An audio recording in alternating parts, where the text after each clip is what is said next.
about the bigger homie, but I'm 1 year older than my little homie. Oh, nah.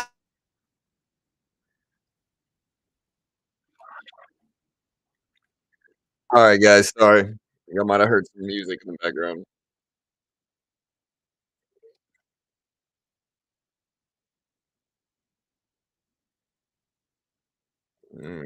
Hold on, guys. Let me do a poll here. All right, guys. Market has run for 5 days in a row. 5 days in a row.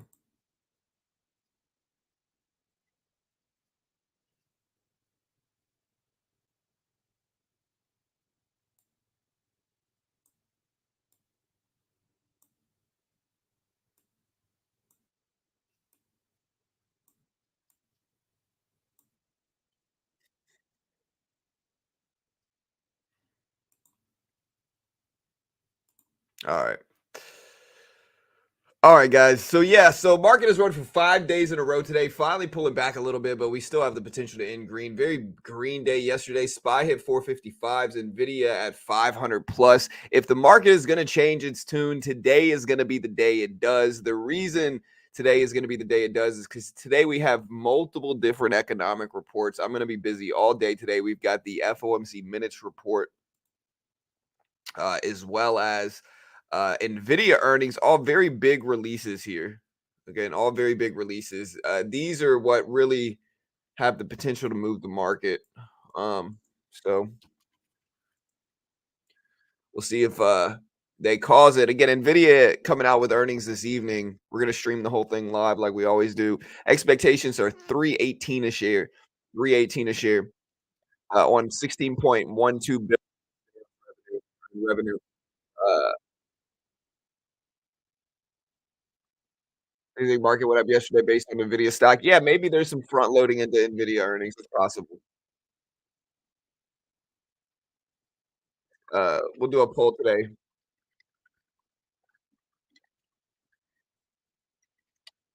Does the market finally pull back today? That's the question. Yes or no? Vote on that poll. Let me know what you guys think. Again, hit that like button.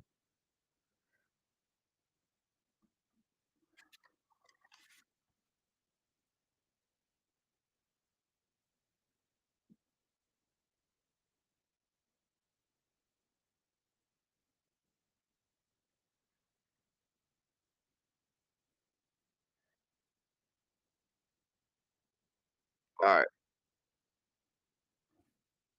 Where's my coffee? I gotta drink some coffee. All right, we're gonna get some music playing as well. Mm, we had some earnings that just came out. Let me see if they're out yet. We got here. Let me get the music up.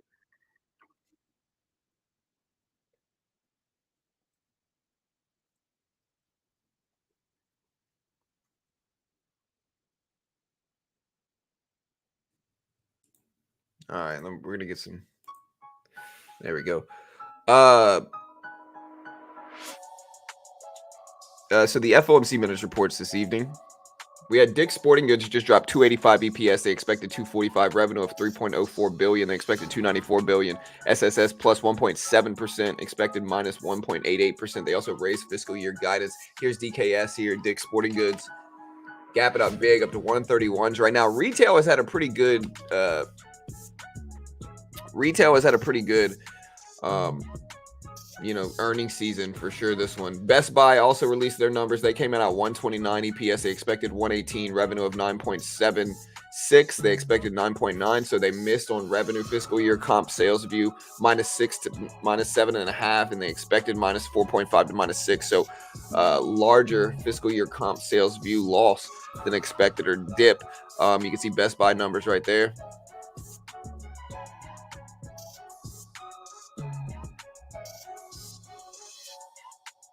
Kohl's also released their numbers. They came in at 53-cent EPS versus 35-cent expected. Revenue of 3.84. They expected 3.91. I'm assuming Best Buy is dipping. Yeah, Best Buy's dipping because while they beat EPS, this earnings season, almost everything beat EPS. A lot of stuff missed revenue, though. And so you can see Best Buy dipping down this morning on that. You can see Kohl's gapping up, even though it missed on revenue as well. Although their gross margin came in a little bit higher percentage, so that's good. Maybe that's kind of causing neutral action for Kohl's right here. Analog devices already dropped. Slight beat on EPS at 201 versus 2. Revenue of 2.7 versus 2.7. Medtronics came out. They beat EPS, beat revenue, raised fiscal year 24 organic revenue growth and EPS guidance. That's basically it for today in terms of earnings.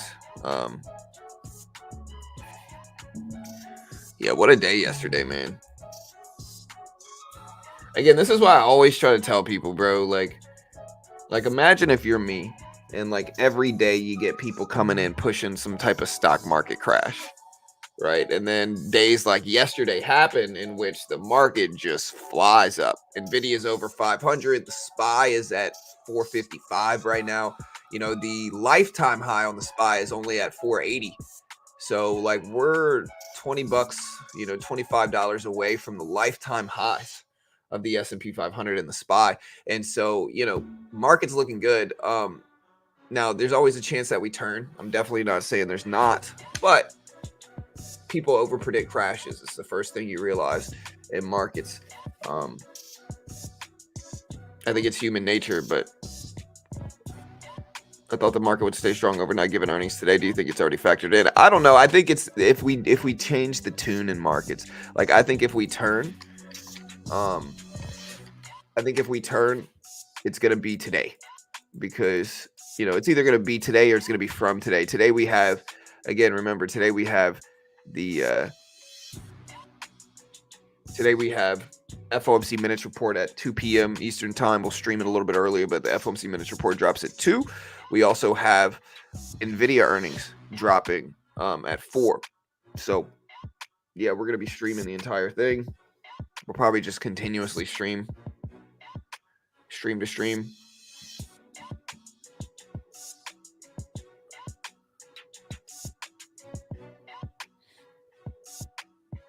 There we go. We just broke 100.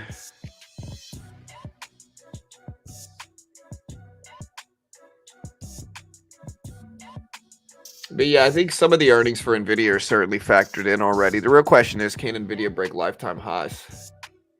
Which is right around 425, I believe, is the lifetime highs for NVIDIA. Right around 425 or 525. So lifetime high, it says it's here, it's 505. But that's not actually the lifetime high, because in pre-market on these days, like if we go back to August here, like I'll put a chart like this up. We go back to August, you can see the lifetime high for NVIDIA is actually 520, but that it hit in pre-market, or it hit it in extended hours on the 23rd. On August 23rd, it hit 520. So that is actually the lifetime high of NVIDIA. So we didn't technically break it yesterday because the lifetime high is 520, but we're close to it. That's the real question, is if NVIDIA has good earnings, does NVIDIA break lifetime highs? And I think it's possible. But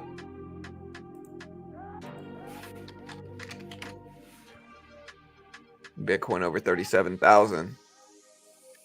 Yeah, slap that like button, guys. We appreciate it. Again, thanks for voting on the poll, team. We appreciate that as well.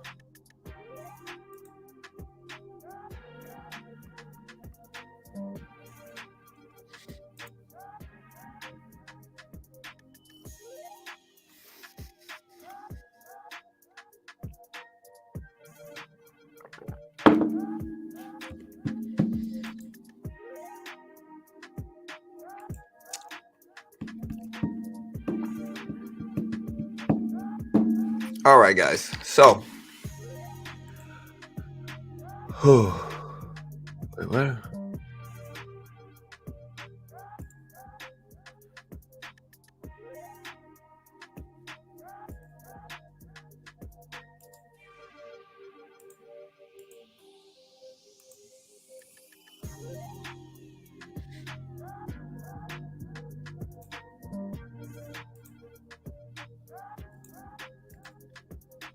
All right, guys. So,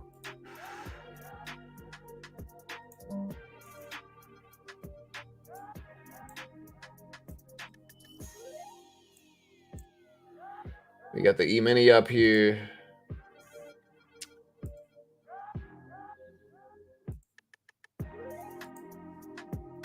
It looks weak, in my opinion. So the E-mini looks weak.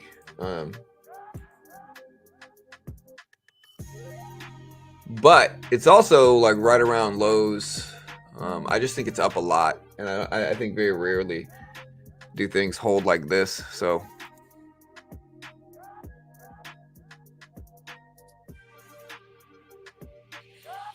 FOMC meeting minutes is today at 2 p.m. Eastern Standard Time, Han. So it's at 2 p.m. Eastern Standard Time. What is Fed minutes in Central European Time?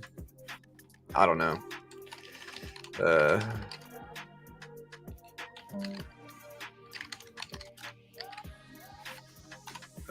It is 7 a.m. Or no. Yeah, I don't know what Central European Time is, bro. It's in Central Standard Time, Central CST. It's at 2 p.m. Or no, it's at 1 p.m. CST is what it is. So it's at 1 p.m. Central Standard Time. Central European Time, I don't know.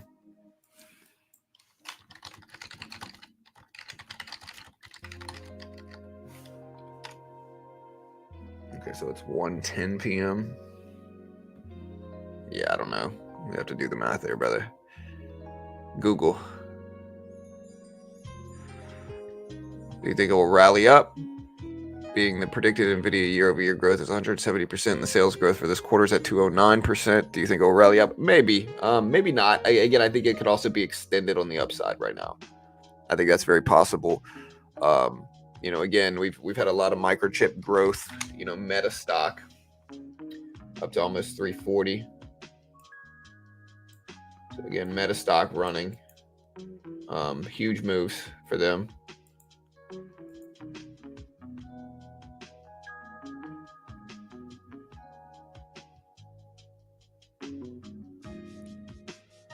Volatility is light. I think a lot of traders are anticipating the potential outcomes of today. I think the E-mini is almost too small of movement to trade right now. I think if you're going to trade anything, I got to trade the NASDAQ. Put the Q up.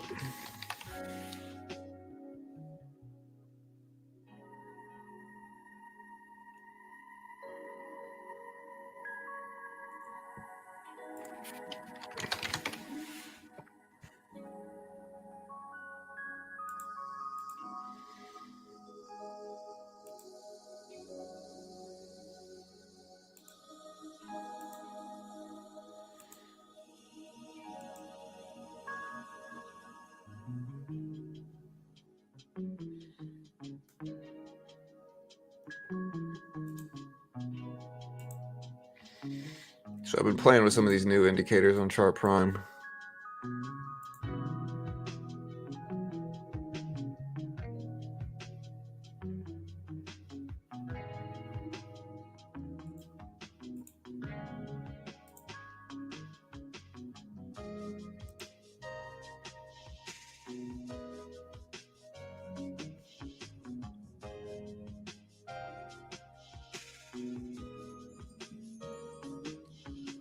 All right, so again, there's the Q popping up a little bit. What strategy?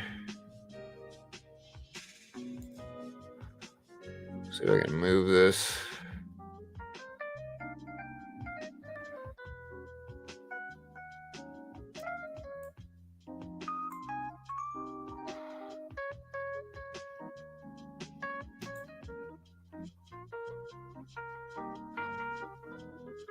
All right, so we are in the NASDAQ here. We're up 25, 35. Try to build up a cushion on the day if I can. That's the goal. Now we're turning back. We're flat. One contract is really all we're using. Up 15.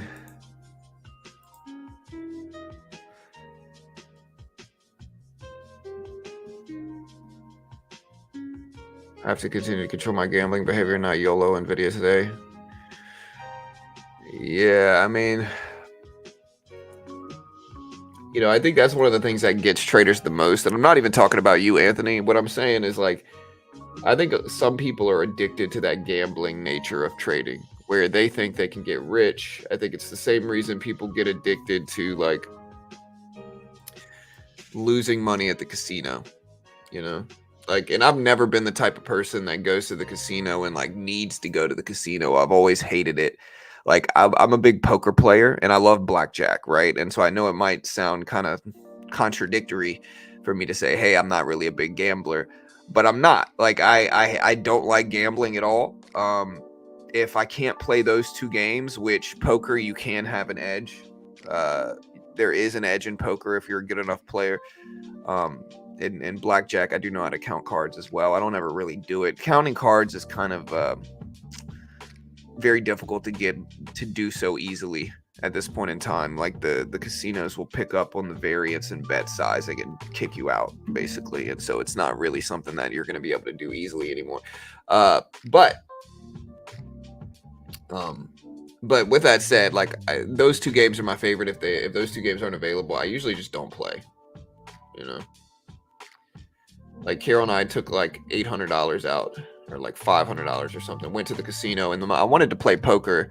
And again, I've said this story a lot, but it kind of does show I'm not really a big gambler. Yeah, I'm glad Carol isn't either. Carol doesn't like losing money either. And so we go to the casino, we try to play poker. Apparently the casino in Michigan didn't have poker, which is ridiculous. They didn't have poker. And so we go there. We wanted to play poker. They didn't have poker. And so I didn't know what to do. I was just like, all right, like, I guess we'll go sit at a blackjack table for a couple minutes. So we go sit at the blackjack table, and I ended up making like $50. She ended up losing $50. And so her and I kind of looked at each other and we were like, hey, you want to get out of here? And we were just like, yeah. And so we left with like $500 cash, or however much we have. We didn't lose basically anything at the casino. And so I'm just glad. I've known some people that were really addicted to gambling, where it's like they know they're going to lose money. Like, they never leave when they're up. They always want to double it down because they get addicted to that rush. I just could never imagine doing that. That sounds like the worst addiction you could ever have.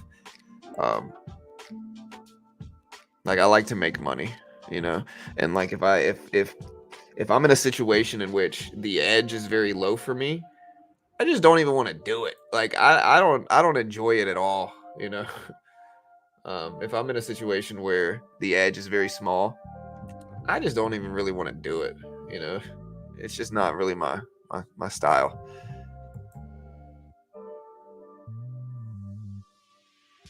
You know what I mean? And I think with trading, you got to be the same way, where it's like, if you don't have an edge, stop attacking it. I think a big mistake a lot of new traders make is they keep attacking the same strategies over and over and over again that don't work.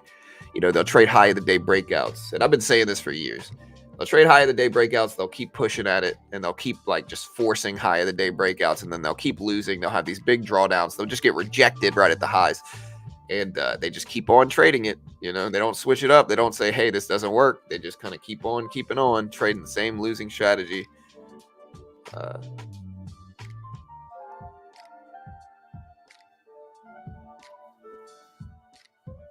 Yeah, I mean, I'm sure that I didn't say there's not worse addictions.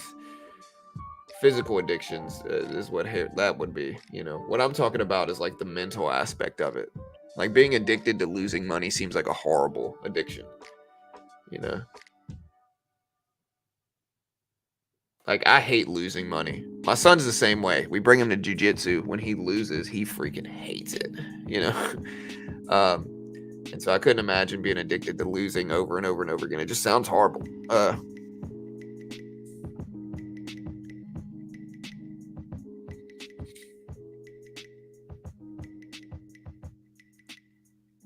Yeah, the Q's trying to bounce back up, but again, we're so flat right now. We are downtrending on the Q.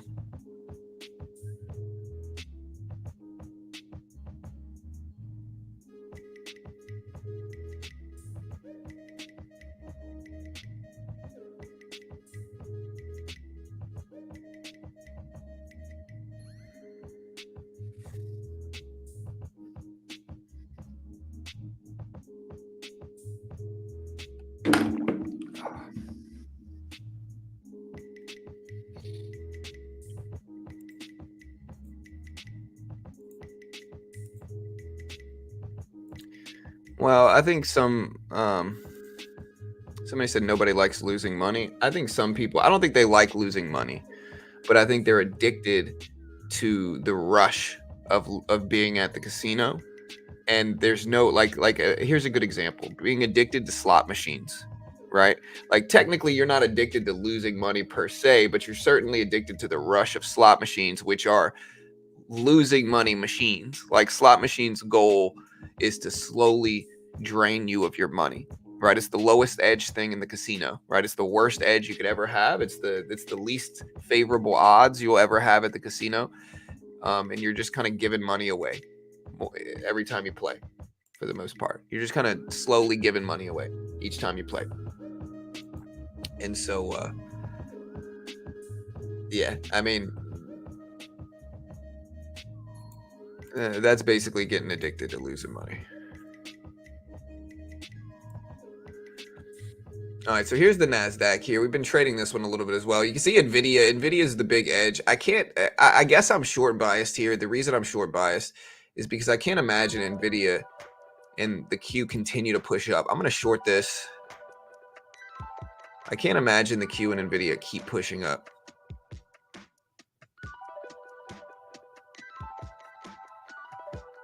Although I think we have to watch like Tesla also. Yeah, Tesla still almost up to 240s again.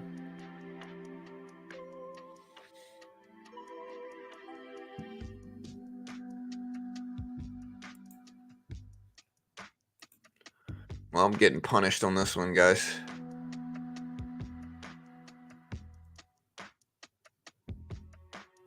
I'm going to add to this, try to get a little bit better edge. See if we get flushed down a little bit with that big up wick.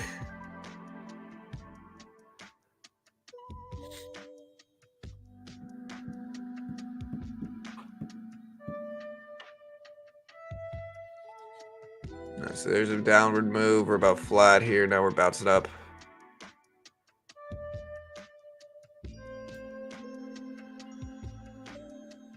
I'm watching NVIDIA. I think NVIDIA's up a lot, and I think heading into earnings, it might deflate a little bit before potentially either running if it has good earnings or coming back down if it doesn't. Ooh, I don't like that move. Punished. Well, yeah. I mean, I'm not actually down as much as you might think. I'm down like $130 on the day. So it looks like it reset a little bit prior to this. I'll probably wait a little bit closer to the open to trade. I don't want to get punished. I should have followed Chart Prime. Chart Prime said possible reversal up. I should have done it. I got to figure out how to use this back tester. Like, I don't know how to use this back tester on Chart Prime.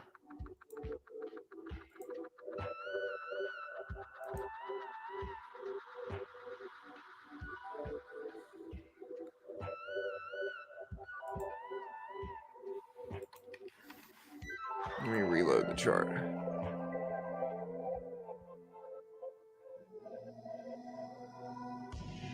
All right, so to test the strategy, add it to your chart. Really, like what I'd like to see is opening bell breakouts.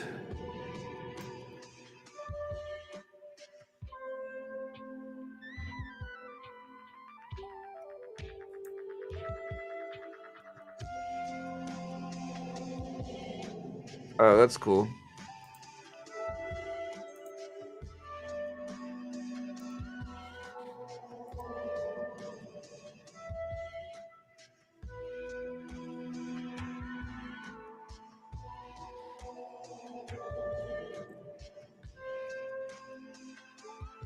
Yeah, sorry, I'm playing with the Chart Prime back tester.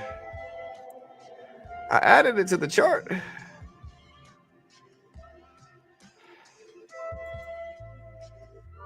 Let me add the back tester.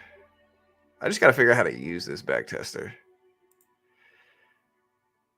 All right, so NASDAQ's a little flat. We'll have to wait until we break out of it. Tesla hitting that volume weighted average price. Meta, guys, Meta's still at about 340. Still trying.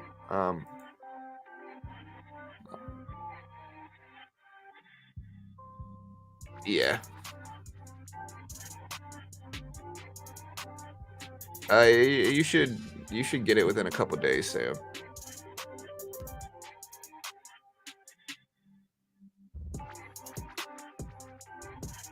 I played slot machines. Oh, sorry, pawn. I'm not trying to talk smack, bro. I'm just like, for me, I'm an odds guy. I understand. Like, listen, I understand. There's some people who just like playing them.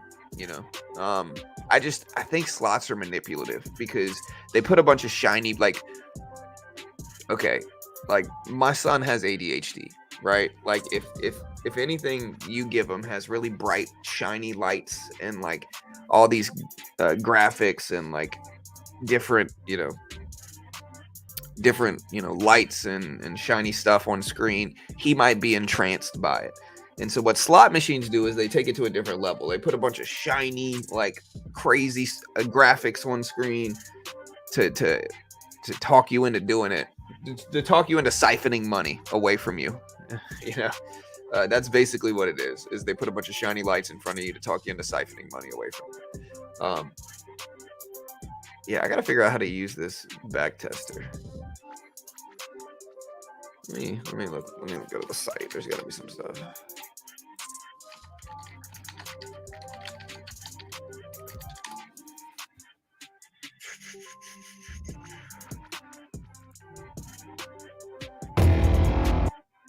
All right. Sorry, guys.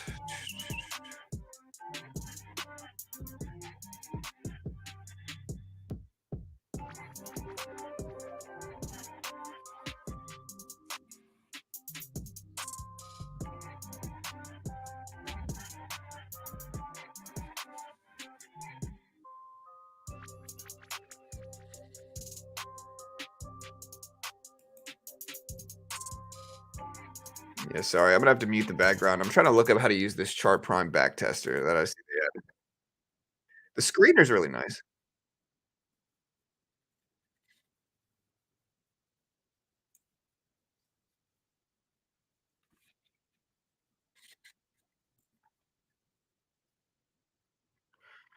All right, hold on.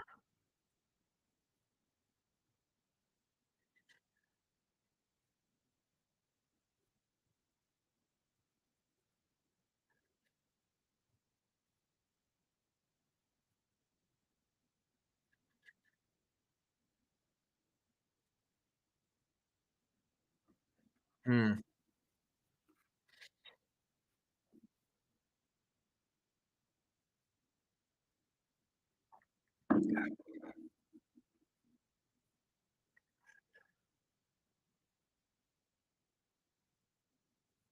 Yeah, I'll have to play with this chart prime back tester a little bit more.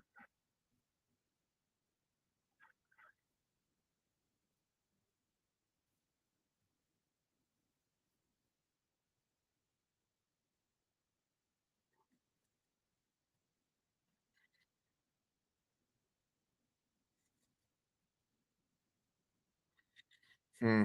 All right, so I'm gonna have to play with this back tester a little bit. I see it. There's the back tester. Oh, nice. Okay. Wait, but what?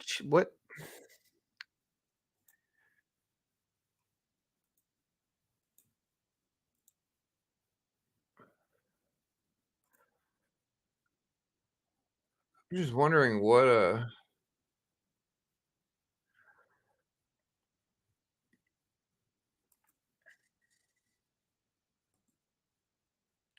Oh,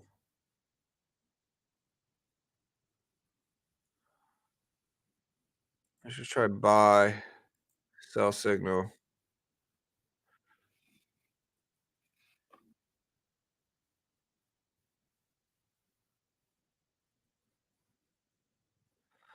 Um, Sell signal.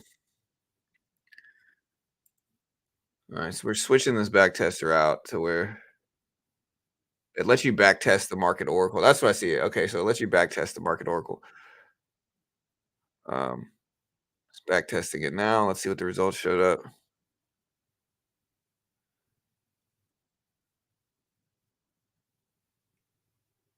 Hmm. Okay, but you got to basically mess with it. Sorry, guys. I'm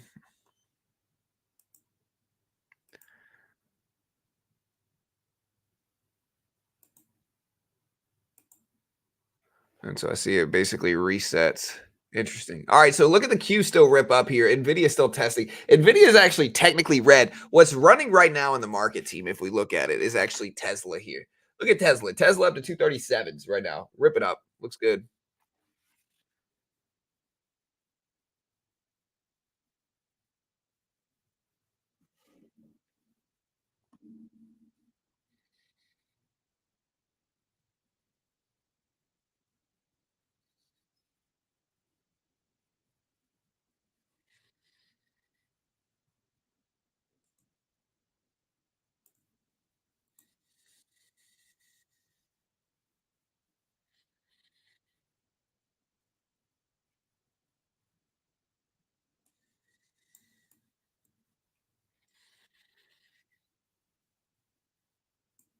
I wonder what charting this used.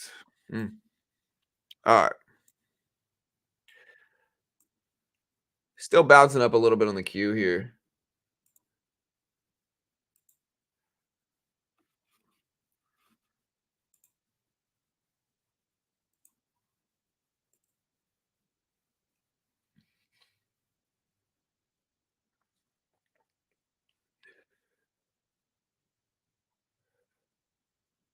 All right, so we got the background. We're gonna put the music back up here, team. My bad. Kind of doing some stuff in the background. We're also taking a trade. We just took half off of the NASDAQ. We covered half of it. We still got one contract here. It's starting to bounce back a little bit. Down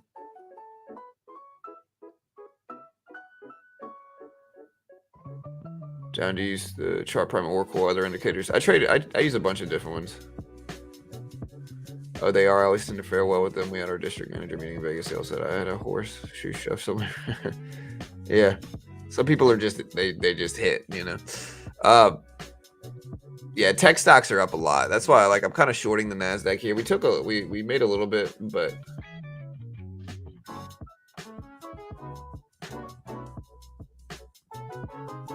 trying to give it time to work and break down a little bit more. We got this head and shoulders like pattern, I think, showing up. NVIDIA doesn't have their earnings released until later on today, Bob. NVIDIA earnings aren't coming out until this evening.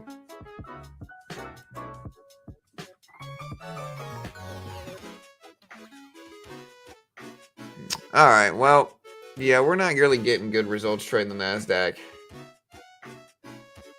We're only down $200 on the day, but I think we're probably trading a little bit too much early, and we're getting just flushed on. Like, look at this run. Is it NVIDIA? No, not NVIDIA. Is it Tesla? No, not Tesla. Is it Apple? No. Microsoft? Definitely not. Anybody know what tech stocks are running right now? My stock portfolio is actually green. I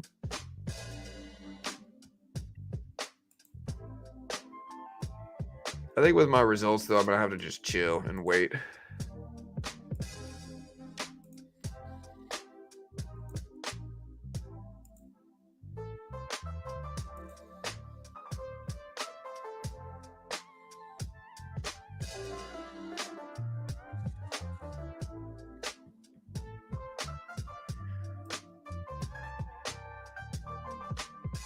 Yeah, Tesla's up for sure. I guess this could be Tesla, but look at that big rejection on the NASDAQ here.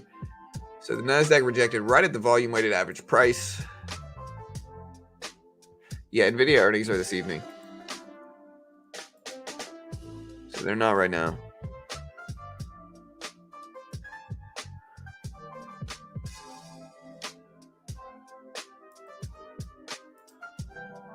All right.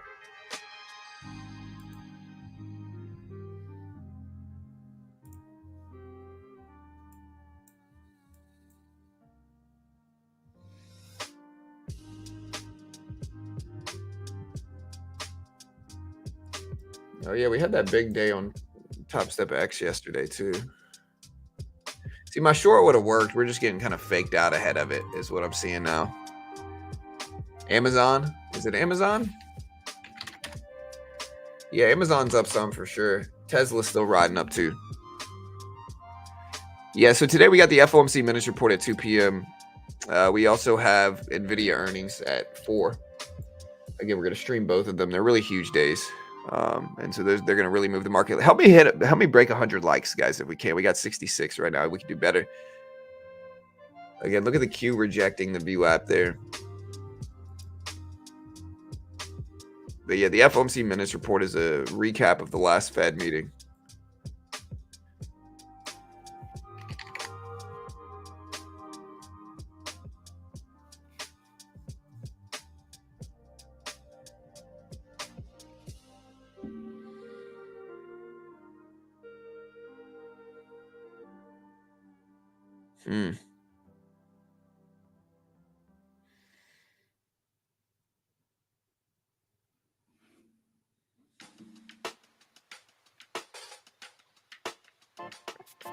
All right, guys.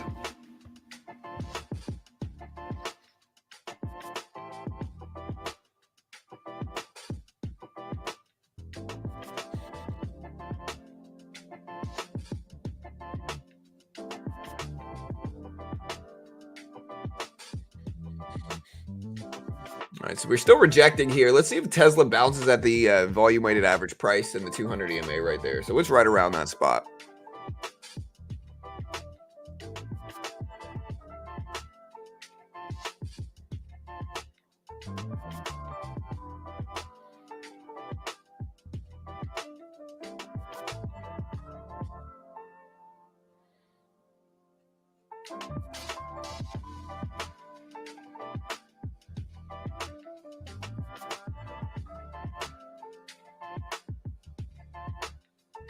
All right, guys.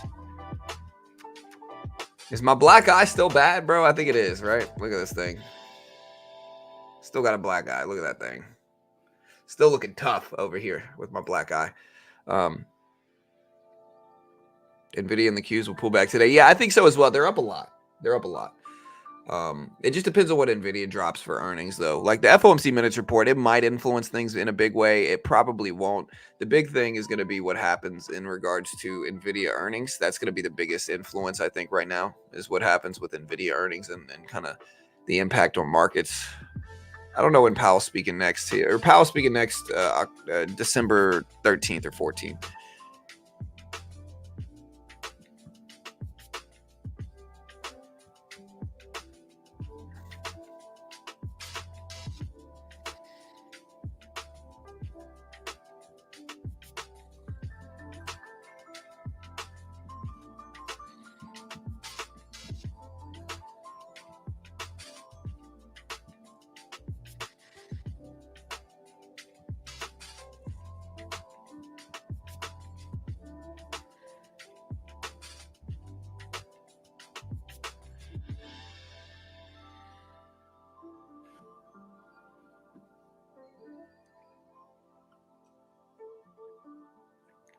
All right, team.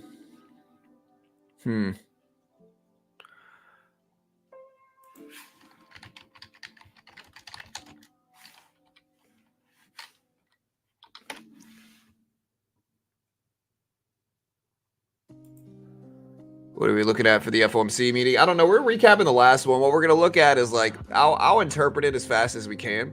But what we're going to look at is what they say about when we might potentially hit a recession, what inflation looks like, whether, there's a plan to raise rates anytime in the near future. Again, if we look at the CME watch tool,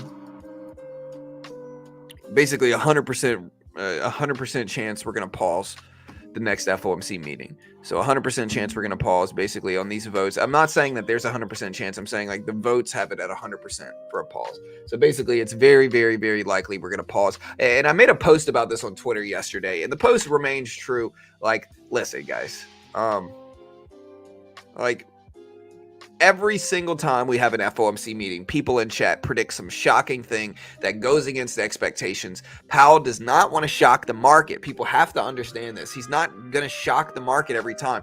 Best bet is going with his expectations, right? And again, I'm laughing at it because it's this bar chart posted this, and it says Powell versus the market, who wins? Interest rates will be higher for longer. Interest rates will be higher for longer. Rate cuts by the end of the year. Like everybody always goes like ridiculously outside of expectations. But it's also like, it's very unlikely that he's going to raise rates.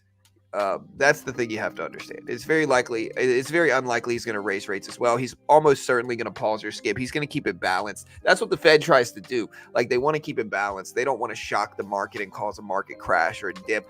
They want to help the market to a certain extent.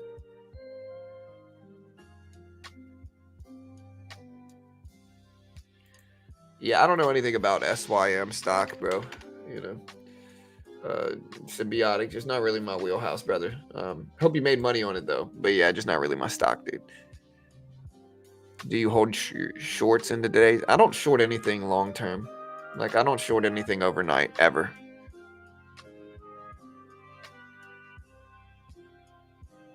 I don't know, Sam. It depends on what you're going for, brother. It can be okay, but it depends on how you trade it, bro.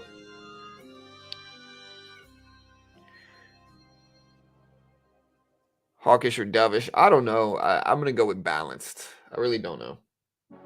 I see stuff starting to turn back a little bit. Again, Meta is up big versus everything else. Meta up to basically 340s. So Meta's had a great couple days. Let me put this up. I'm going to also put up the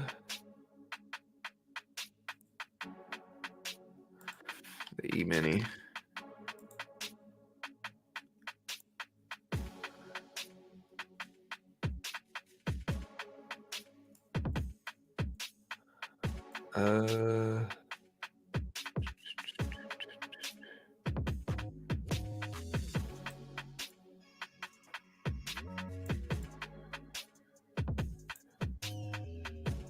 There's the E-mini. There's the Dow.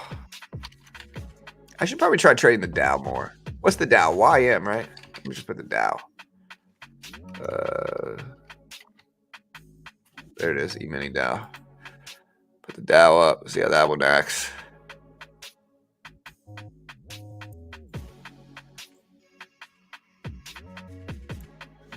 We got the NASDAQ, the Dow. What else we got? The Russell, I guess. I don't really trade the Russell. I guess I'll try it. It's mostly small caps that I don't touch.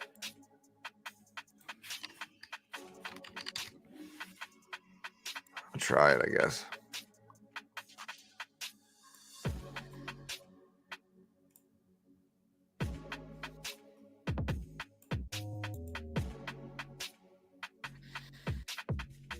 Russell doesn't really have enough volume, I would say, man.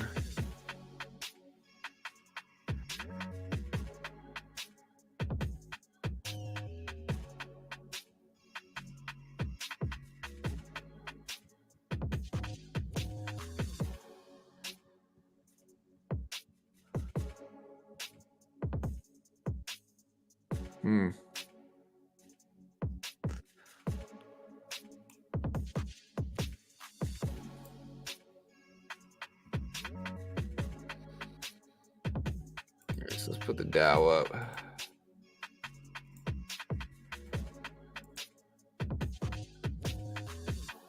Buy this down here on the Dow. Make sure we're set on our main account.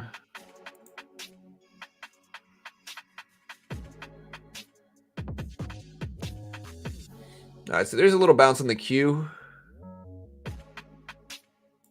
Yeah, I don't like the Russell at all. Just doesn't look good, man.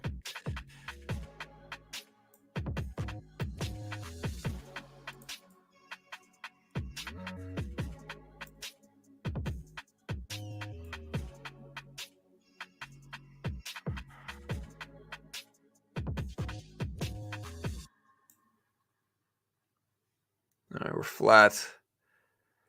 I'm down this week. Yeah, I don't know, Abby. I'm not going to tell you what to buy. Nobody does. It's an AI stock company here in Massachusetts. Hey, well, good luck. I hope you make some money in it, man. Again, I just don't know the company.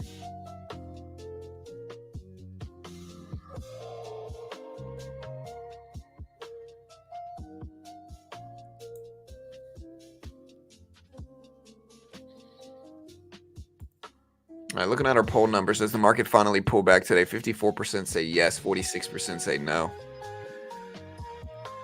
Look at that Twitter.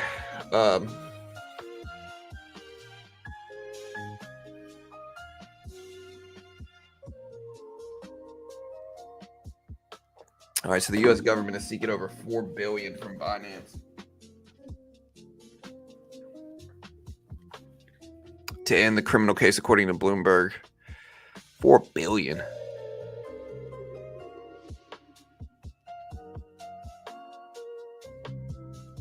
Any updates on the Sam Altman news?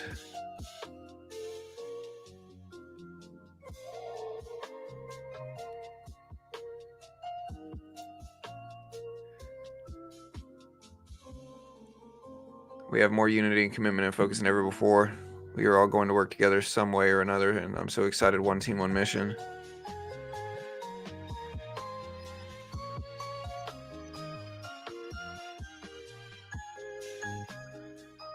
Yeah. I mean, does anybody have any updates on Sam Altman? I mean, he's still out, right? I mean, I know Microsoft ended up hiring him on the other end, but...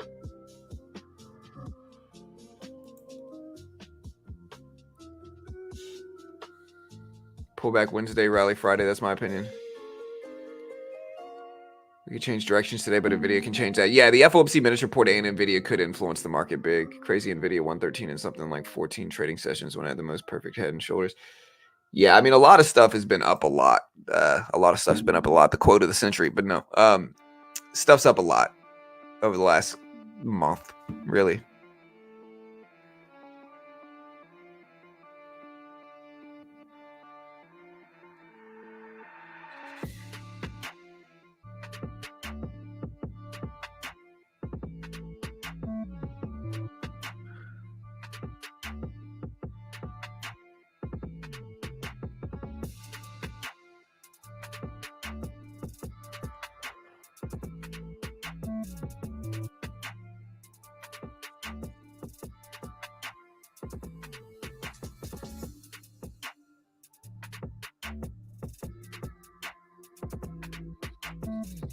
All right, so we are. All right, so the SEC calls the following crypto securities in its Kraken lawsuit: Solana, Cardano, Polygon, ICP, Cosmos, Algorand, Sandbox. What? A lot of these are. That's a shock.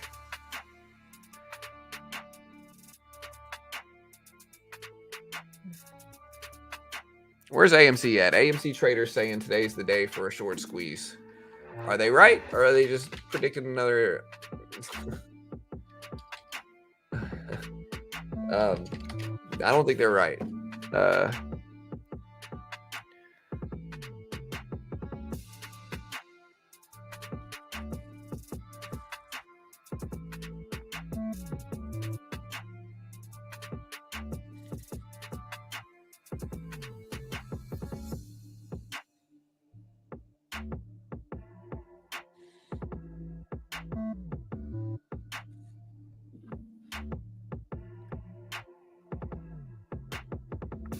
All right, SPY still falling down. Q still falling down a little bit. You see Tesla start to turn. So Tesla's starting to turn. I'm seeing some bearish action at this point.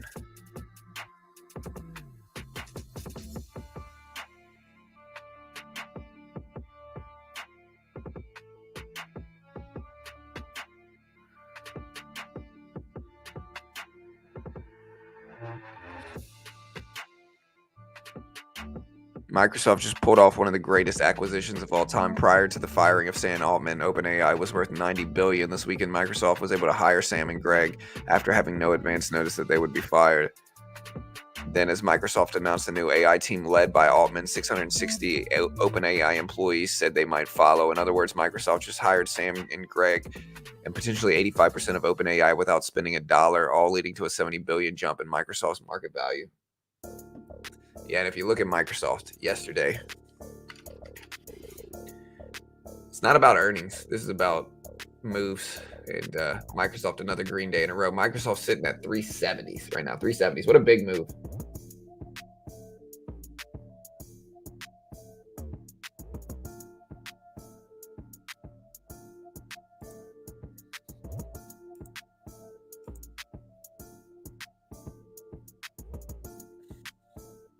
And that was posted by the Kobesi letter, just to put it into perspective. But I didn't actually write that.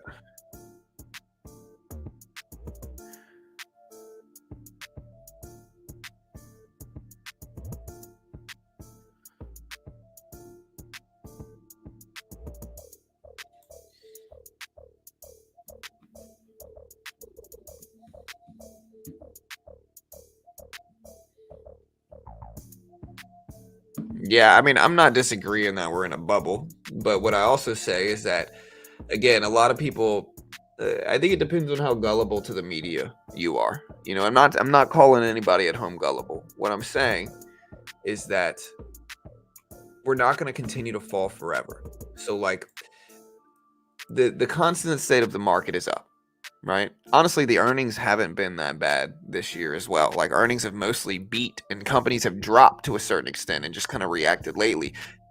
Tesla beat, and Tesla beat, AMD beat.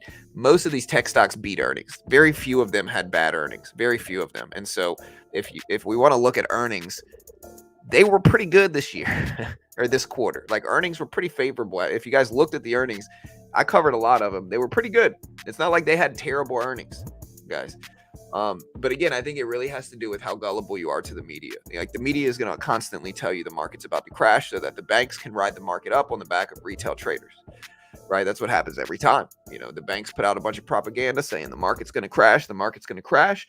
Retail traders eat it up because they want to be the next Michael Burry predicting the next big market crash. Um, and then stuff like this year happens where we have flown up crazy amounts. We're starting to approach highs. But the thing you also have to understand is that the market long term is going to move up. Like, that's just the natural state of the market, is that it's going to go up. And again, we've been down. Like, we haven't been anywhere near lifetime highs since 2021. So, like, the last time, like, we were actually, like, really bullish on a long-term trend was November of 2021.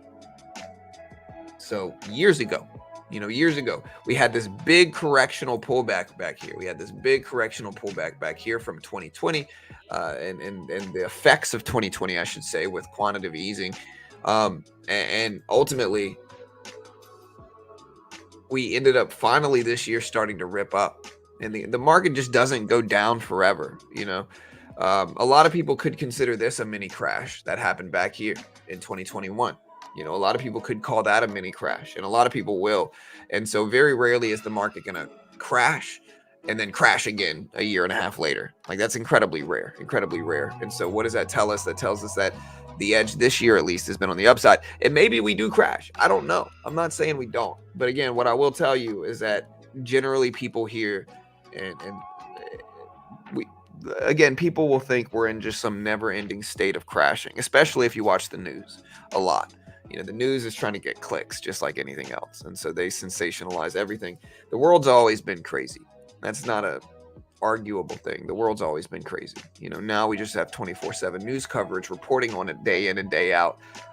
So just, again, I'm not saying we don't crash. What I'm saying is that we don't have to crash. It's not something that's like, people act like it's just something that has to happen, that we're there and it has to happen. I disagree. And I've been saying this since before we made this huge churn up, this huge push up.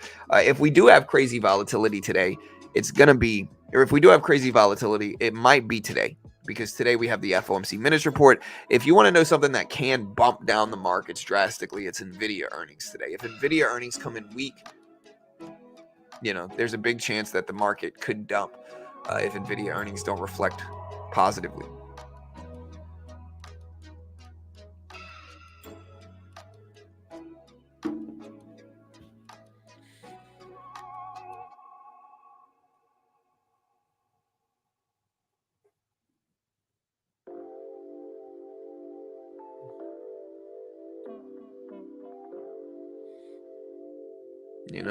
And again, I think what happens is people call crashes, we don't crash, and then instead of being like, hey, I was wrong, they just kind of hold on to it and be like, oh, well, manipulation, or whatever.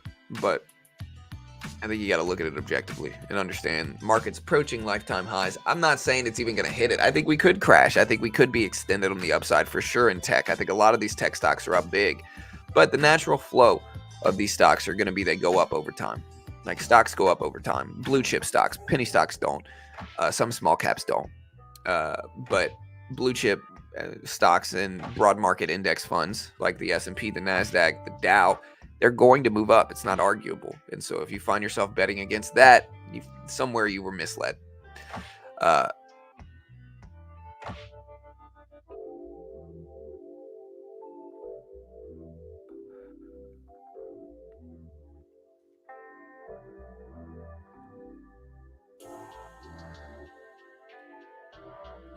AMC falls to the lowest closing price in history.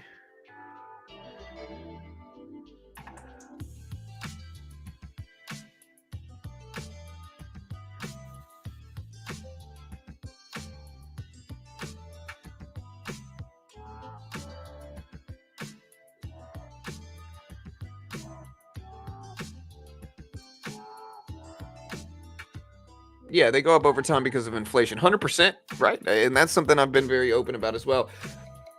Stocks go up over time because your dollars are valued less, So, like, you need more money to buy the same house you needed 10 years ago. It's the nature of the market. Your dollar's going to be worth less. Your dollar is devalued over time. With that, companies end up having to make more just to stay even. And with those better earnings, the stock market pushes up. There's a big cycle of it.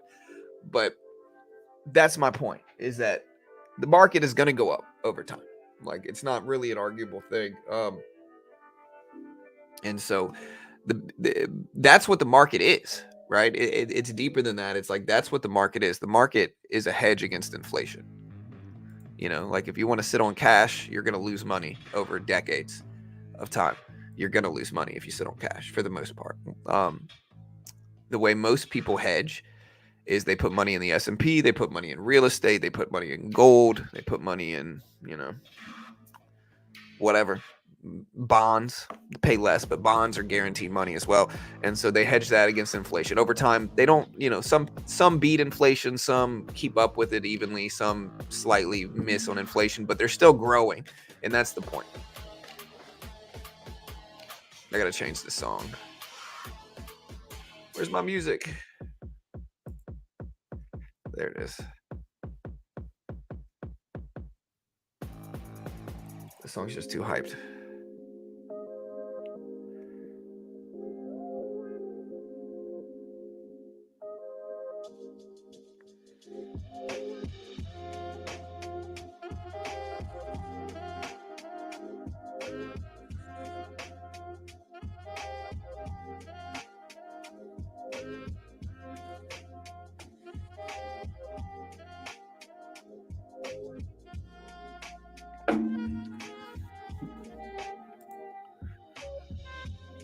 US 30 is going to rally.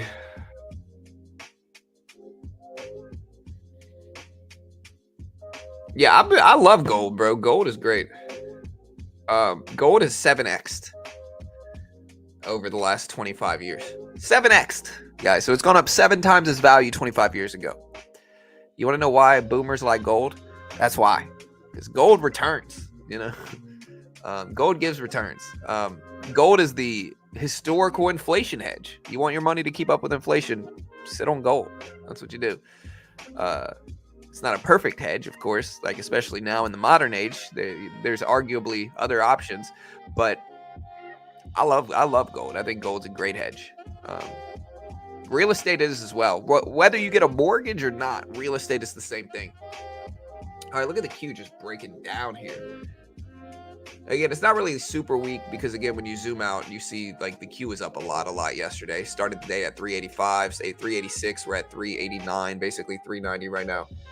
And again, if there's a day that we're going to pull back, today's that day, I think.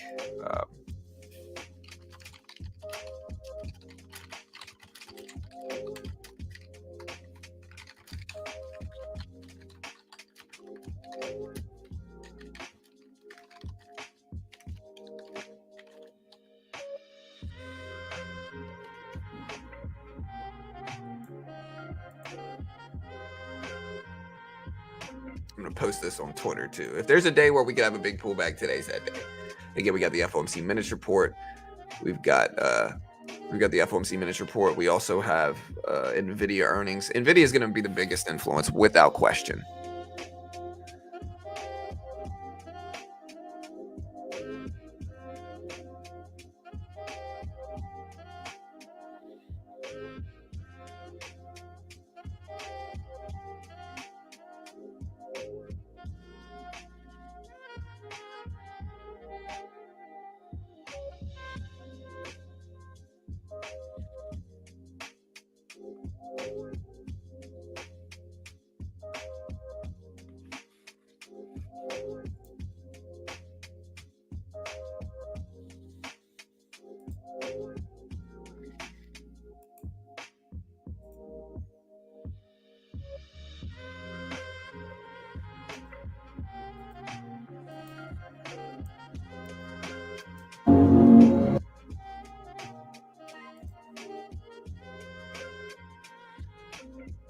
All right, so look at the SPY breakdown. We'll see if we continue to hold. I guess I'm bearish, but I think we're down a little bit too much for me to want to mess with this. I have no idea whether you buy or sell right now. Pretty crazy. Dish is trading at a 1 PE ratio. Yeah, but that's because Dish is dog poop. All right, Dish is an obsolete company, like without question. Like there's no reason to buy Dish. Buying Dish really is like buying Blockbuster. And I know they said the same thing about GameStop. Look, I'm not here to sugarcoat things. It was true with GameStop. I watched the movie Dumb Money. It's still freaking true. Like the crazy thing is that what they were saying about GameStop was true. Like GameStop is a failing business. People buy games online. They don't buy physical copies. Like the argument in that movie, and again, I love the movie, by the way. I think it's a great movie. Like, screw the hedge funds. Like, I dislike the hedge funds as well. If they lost billions, freaking good, you know? But it still doesn't take away the fact that the hedge funds' arguments against GameStop were absolutely true. Terrible corporate culture. Most people buy video games online now. Like, the big one argument is like, oh, 25% of gamers still say they buy physical copies. Oh, so you're meaning, GameStop only lost 75% of its customers. That's great. Only 75% of its customer loss. That's great. Again, the problem is that over time, GameStop is going to fail. They do not have a business right now that is going to help them succeed. They are siphoning money away from the company. Like they are losing. Maybe siphon isn't a good word because that implies that they're taking it, but they are losing money hand over foot. Like, not really arguable. And again, if anybody held on to GameStop, I think they're going to keep losing. I think the hedge funds, their one big mistake was that they got overly short. They got greedy. Hedge funds got greedy. Companies like Dish are the same thing. I'll tell you the argument. I'm not shorting it, by the way. I'm not one of those people that short these type of stocks. I'm just not buying it.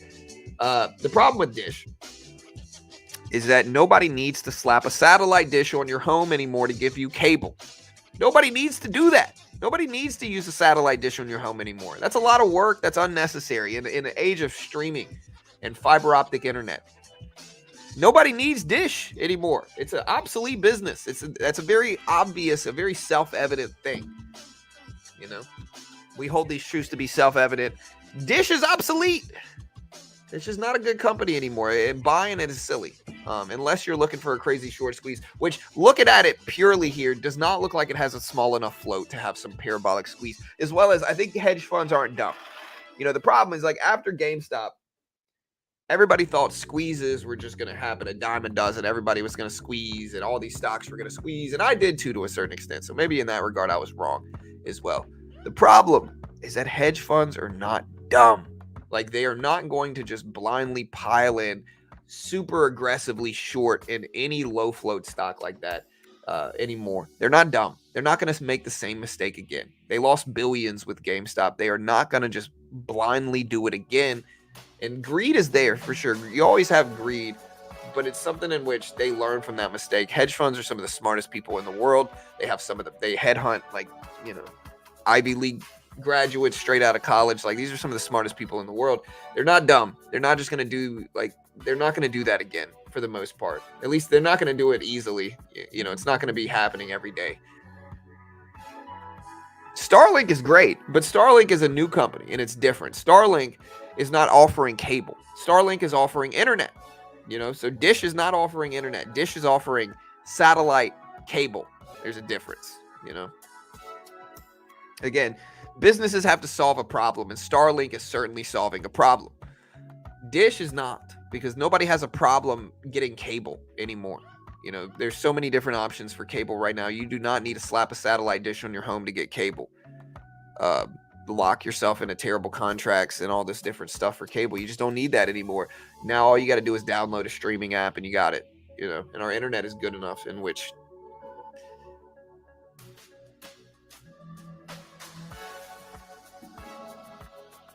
They might have other assets, but it's not about assets. It's about what their primary business is doing. Starlink might be, but it's not going to be Dish.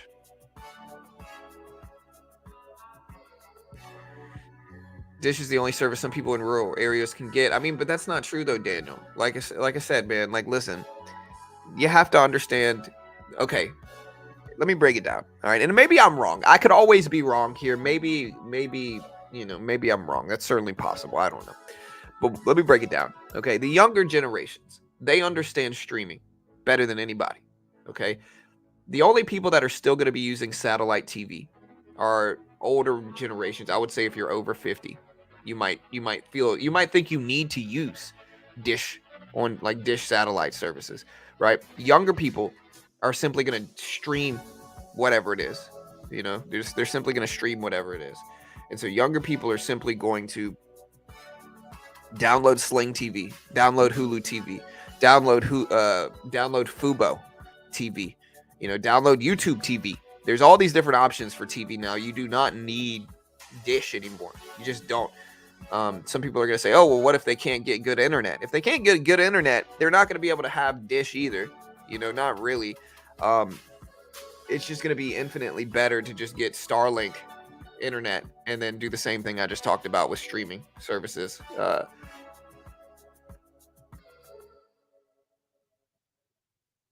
Again, the problem with Dish is like over time, those rural areas are going to get better and better and better in terms of TV. Like over time, those are going to close up as well, right? In terms of like the need for TV, the opportunity to have your product there is going to close up over time because they're going to become more developed as time goes on. That's just the natural state of things.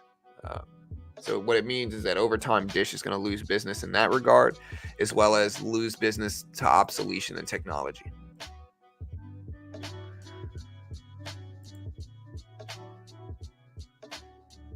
There's nothing but farms around me, and I don't use Dish. Now, someone who owned my home before me had a Dish installed, which I cannot remove now. That's exactly, but I use internet, no cable with smart TV, 100%, Shepard. That's exactly what most tech savvy people are going to do. Just that. They're not going to, it depends on if you can get sold by a Dish salesman.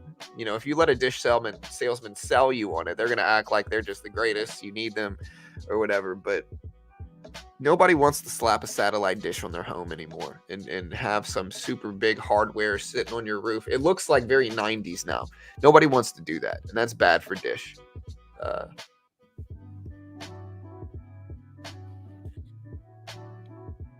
Right, exactly, William.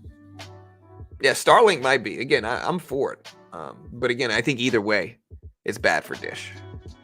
I think Dish was too slow to evolve, in my opinion.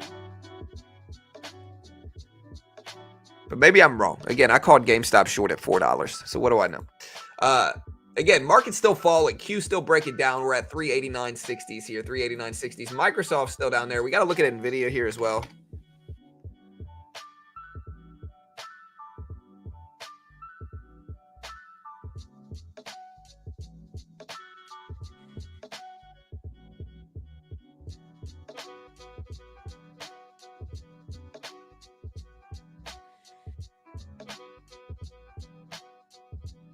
Kraken Crypto Exchange says they will, quote, vigorously defend themselves against the SEC.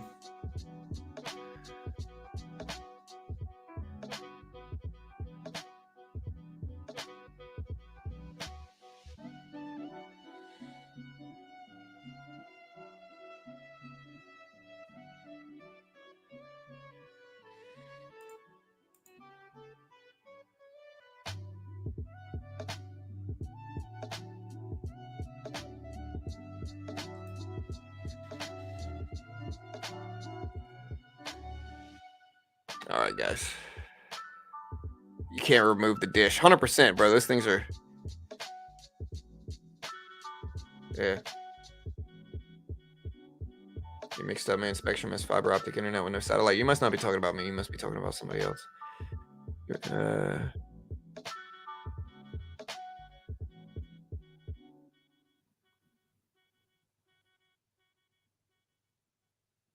How to bounce back from big losses. stop trying to win your losses back and just scale down your size. You're trading too large. You know, like if you're losing big to a point where it's affecting your mental game, you're probably trading too large. You want to just scale down your size, dude.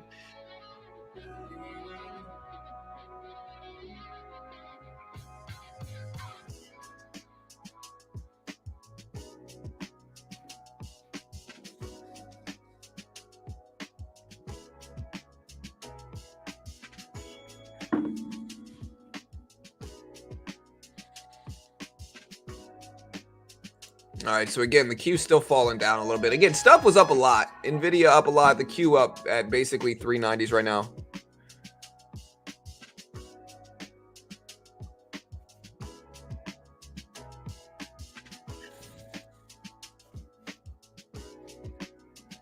Yeah, Starlink's the path for a lot of people. But again, with Starlink, if you want TV, all you gotta do is download Hulu TV or YouTube TV or something like that, and you'll have TV as well with Starlink internet.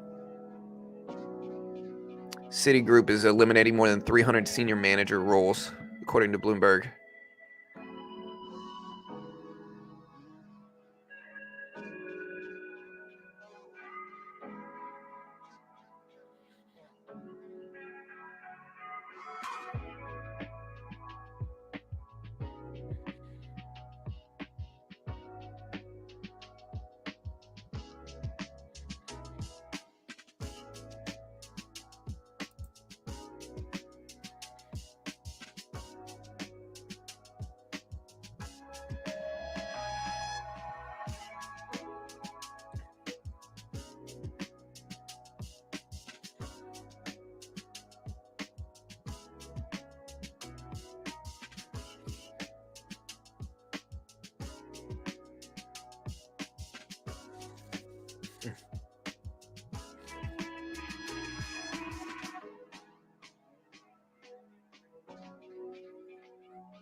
That's a good topic. Can you discuss a little bit more about how to plan trades after making some big losses?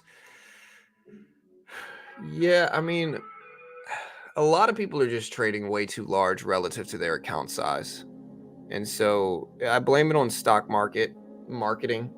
And because like the reality of it is, in order to make a lot, you need a lot most of the time.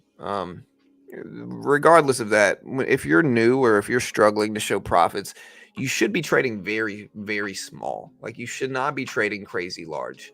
That's the single biggest mistake I would say most traders make, is that they want to be some cool online finance guru, like finance bro, and like they end up just taking crazy big risks to try to look cool online. And then when they realize they don't feel as cool as they thought they would, they end up losing thousands of dollars, and they end up just feeling really bad about themselves. And then I'm sure some of them turn into haters or whatever it is to other, like, I think that's typically what happens. And so the best move I think you could ever do is scale down your size. Once you start showing like consistent sample size profits, like it needs to be a big sample size. It can't be, you can't be you win every day for 3 days and then you think you're ready to scale up to 1,000 shares. It needs to be something in which you trade very small for an extended period of time, figure out what works, figure out what system works, build the system with small size or with paper. Either way, I think you could do it either way. You could either build the system with paper, or you could take a funded account program and build a system that way, or you could just trade really small. You know, there's pros and cons to each of those.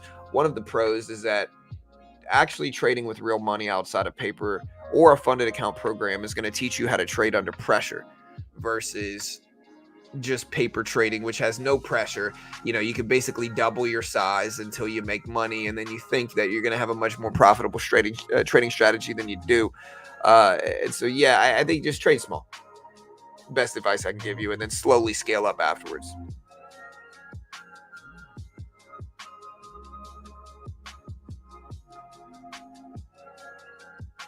Lowe's has already dropped their earnings, I'm pretty sure.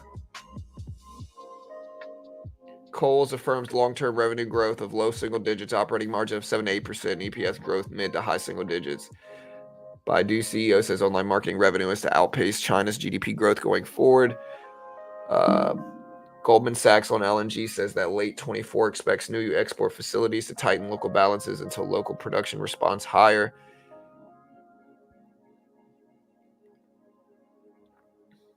I'm pretty sure Lowe's is already out, but I'm not 100% sure. Let me see. Yeah, Lowe's is already out. They're gapping down. It looks like they missed.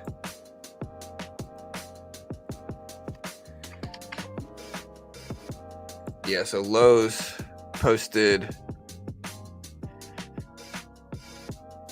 $20.5 billion in sales, EPS of 306. They expected 305, and they showed 21.07. So it looks like Lowe's came in pretty flat. So yeah, they beat sales.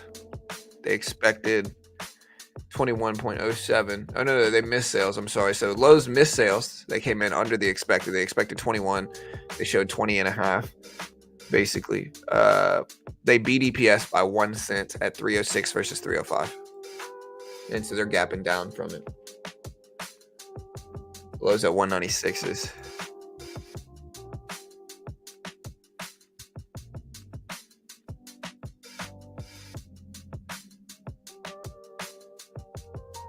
Yeah, trading definitely takes time.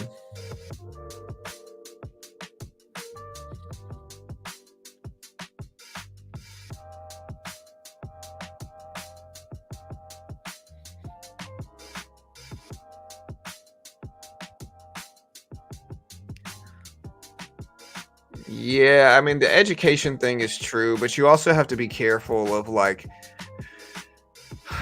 you got a lot of gurus out there selling courses, right? And so they're gonna act like they're like, oh yeah, why should you learn to trade with 10,000 when you can spend that on education? You know, hey guys, did you see my day trading course? You know, like somehow you need to buy a course. You don't. There's free stuff out there constantly. Like you don't need to buy a course at all in trading. Like most content's available for free. But if you look at a lot of the gurus, they're gonna say you need trading education. Like you have to buy some course. And that's just the farthest thing from the truth. And so they'll kind of, and it's very subtle, but like that's what they'll do. They'll say, oh, you need spend your money on education. You know, that's total nonsense. No, do not spend money on education. Education and trading is free. You know, it's free. You don't need to do that. You just don't.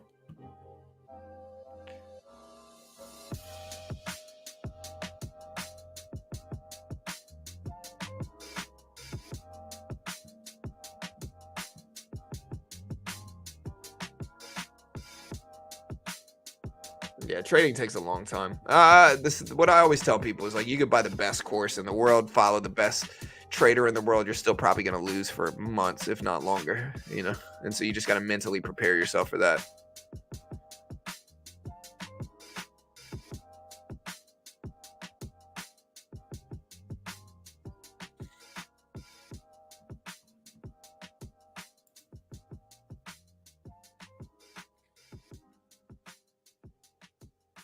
Yeah, patient risk management, control losses, don't overtrade.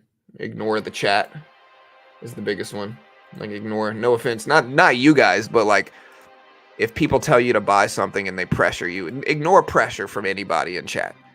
You know, because again, the common trend that I've noticed is that the people who are the most pressuring, the most definitive, are the most wrong. And then they get the most upset when you bring it up too. It's like they'll pressure you to do one thing: sell now. The market's gonna crash. Sell now. Do it now. You know, do it now. The market's gonna crash. And then the market doesn't crash. The market pushes up. And then when you bring it up, you're like, hey, what happened? The market didn't crash. They're like, oh, you said this 5 months ago. You know, it's like, all right. But that's another thing. It's like you got to just ignore the chat. Not ignore the chat. That sounded wrong. Listen, I appreciate you guys.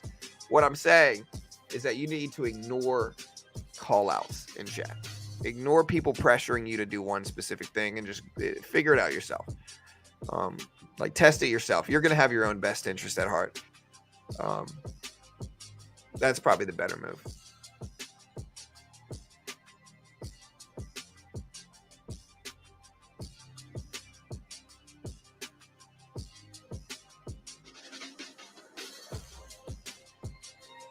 What about the YouTube gurus that claim losing is a choice?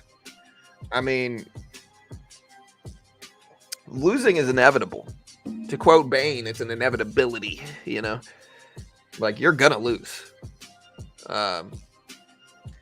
What they most likely mean, though, is like long-term losing is a choice. You know, like if you really want anything bad enough, not anything's too broad.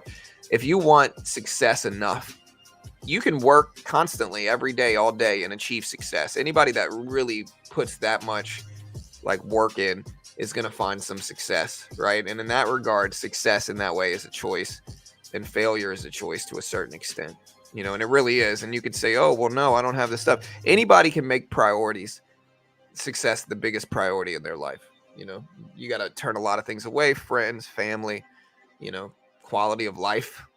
And to a certain extent, I don't even agree with that, but it is a choice in which, you know, if you work hard enough and you focus and make it the biggest priority, I mean, you're going to be successful in whatever it is. But losing and trading is certainly not a choice. It's an inevitability, you know, like you're going to lose. It doesn't matter how good of a trader you are. You're going to lose, you know.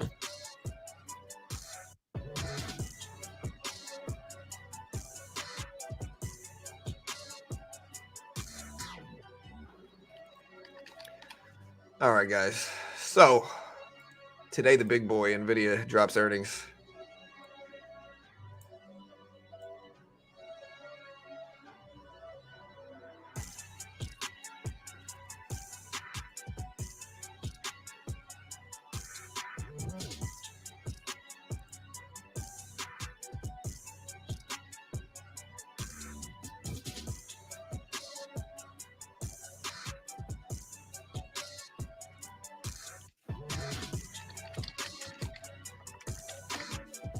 All right, so starting to get a little bounce up here. Again, NVIDIA is still down. Still over 500. I think the biggest support level in NVIDIA right now is that $500 level. I think that's the biggest spot that you want to watch.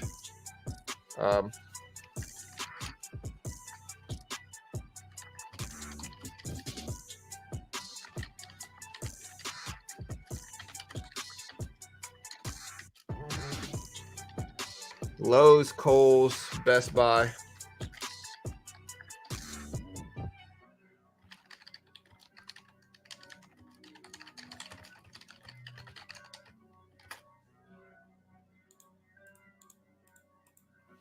All right, so Abercrombie and Fitch, Baidu, MDT, Medtronic, DKS, American Eagle, Burlington.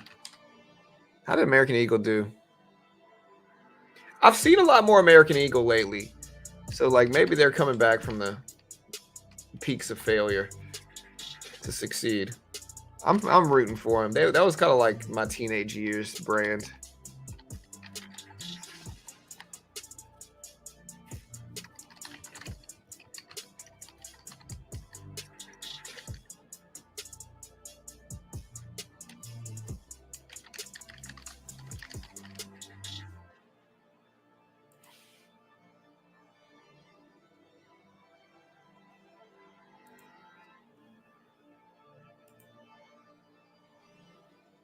Yeah, NVIDIA earnings are going to be the big thing.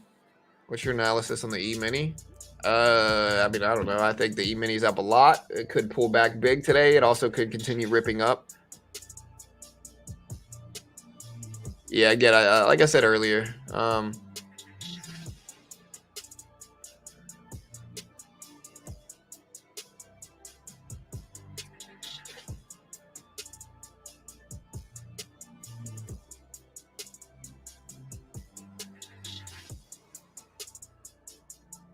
NVIDIA earnings are probably going to be bigger than we think as it's holding up the market for a while now. Will be interesting. Yeah, I think NVIDIA earnings are going to be one of the potential earnings reports this quarter that could really, really like move things. Like they can get really bad or really good.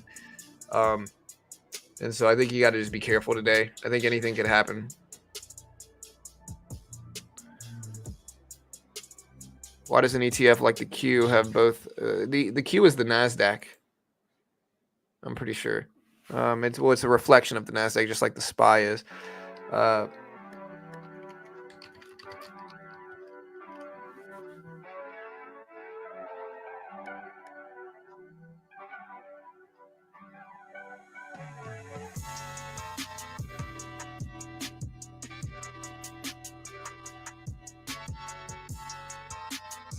Yeah, so again, the different share types for, like, what did you say, Google? Yeah, are just different voting rights reliant. It's just different voting rights is what Class A and Class C has. I'm not sure why they have both. Diversification maybe, or whatever, but market maker move. What time is Nvidia? I hope Nvidia falls 40% after hours. Well, we know you're bearish, bro.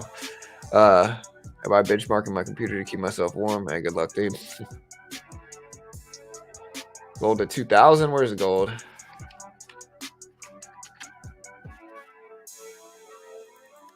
Gold is about to hit 2,000, most likely. I'm in gold right now, too, so I've been in this. I'm still red in it, though, but, like, we're definitely looking a little bit better. Are the rates going to be cut? Not today. I don't think rates are going to be cut until next year. I don't know why people are even saying rates are going to get cut. I think that's silly. All right, so look at the Q still falling down, still dropping down. Wow.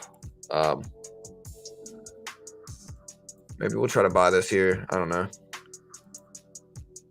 Although I do think we just have a lot of negative pressure right now. We're going to try buying this right at the lows of the NASDAQ. So we get a little pop.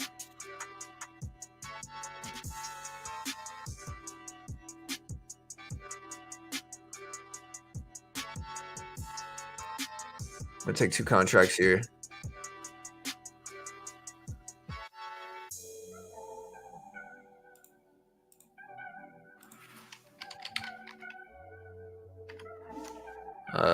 Looking at the E-mini too.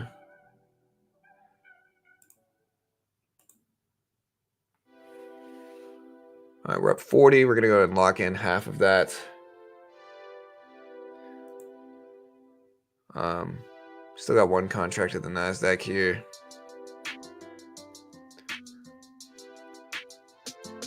See if we pop up some more. There we go, 15, 20. We'll go ahead and lock that in. So we just made about 60 bucks on the NASDAQ here, scalping it.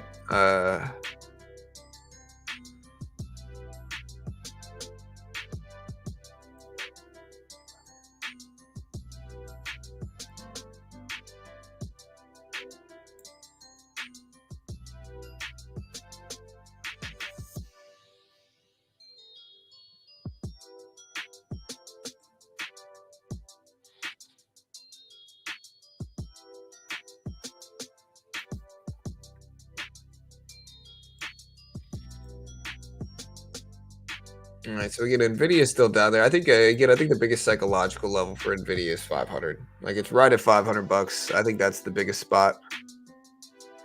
Hey, what's up, Manny?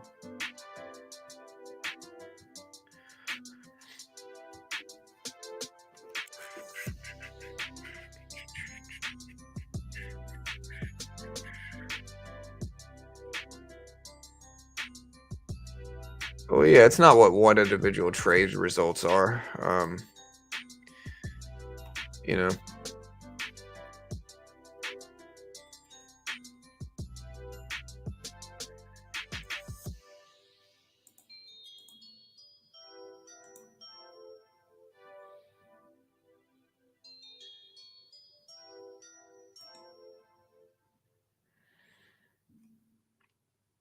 And again, if you haven't already, again, we made that 60 on a Top Steps funded account program. Again, if you want to learn to day trade, we talked about day trading.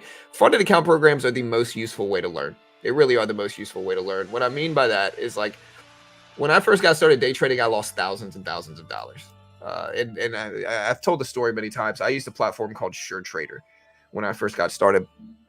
And I ended up losing like $4,000 very quickly in a couple weeks. And that was a lot of money to me at the time. And I'm not saying 4K isn't a lot now. It's less now to me, but it's still a lot of money, of course. But like, I lost that in a couple weeks, was destroyed mentally, just disheartened. And going back to what I said before, most new traders are going to lose money. Most new traders are going to lose. It doesn't matter what course they take, who they follow, most new traders are going to lose. One of the cheapest ways to hedge that is to use a funded account program in the beginning instead of putting up the money yourself. Topstep's funded account program, they give you a demo and they test your skill. And if you can pass the test, if you can hit the profit target, the base one's a 50K demo. If you can make 3K in profit without losing over 2K, they fund you 50K with a 90% split. And so it's very similar reward to putting up the money yourself. You get a 90% split once you're funded. If you're not good enough to pass it, you're only going to lose 49 bucks. In that regard, it makes perfect sense to hedge yourself with that at the beginning. Of course, they are a sponsor of mine, so I'm biased in their favor.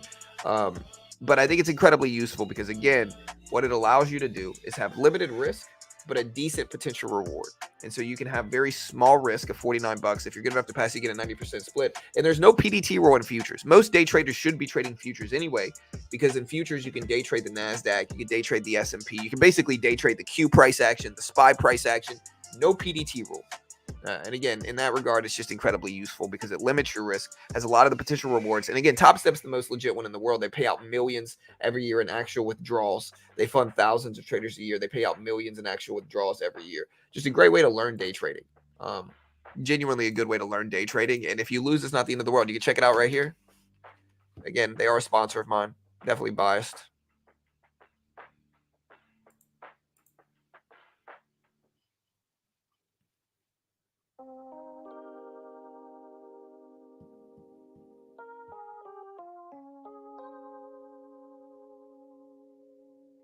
John, if you pass their steps to the trading combine, profit targets hit, no rules broken, what happens next?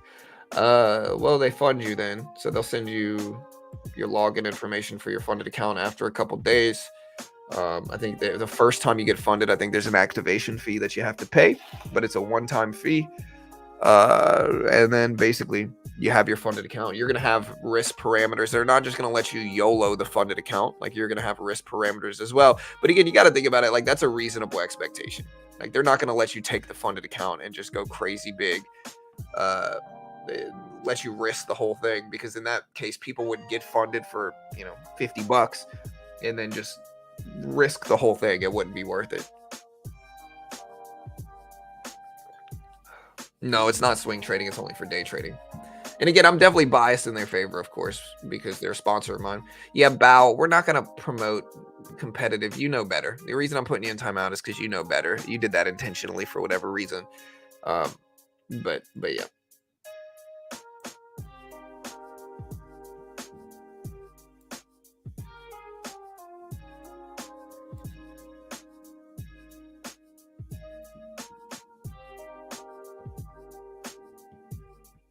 All right, so we're in a trade right now on the E-mini.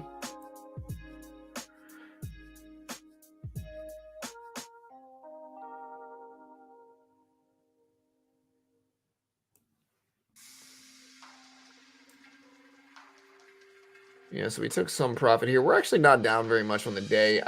Part of me thinks I should wait until the opening bell to trade more. But what happens if you lose on a funded account? Well, then you're right back down to, then you lose the 49 bucks you spent on it. But aside from that, that's it.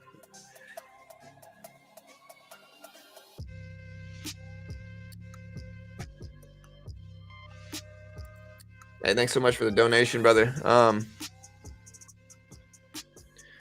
Can you take a look at Netflix? I'm heavy into puts, pretty far out of the money for December expiry. What do you think? I think it's a risky betting against Netflix. You got to understand, again, number one, I'm going to preface this with, I have no idea what you should do. I might be wildly wrong about anything and everything I say here, brother. Might be wildly wrong about anything. Don't copy me. Not an investment professional. Certainly not liable if you lose money. I don't know. I don't know what you should do here. But with all that said out the way, I'll give my subjective opinion. I think the problem with puts on Nvidia, or not Nvidia, I'm sorry. I think the problem with puts on Netflix is that Netflix is down a lot over the last few years. If you look back at this, Netflix back in 2021 was at $700, bro. $700. And it earns pretty good money on top of it. right? People hate on Netflix, but like Netflix earns really good money as well. And so again, Netflix dropped this huge amount, and then it rebounded about halfway through, right? But when you compare it to where it was a couple years ago, it's still down a significant amount. It's still down a lot.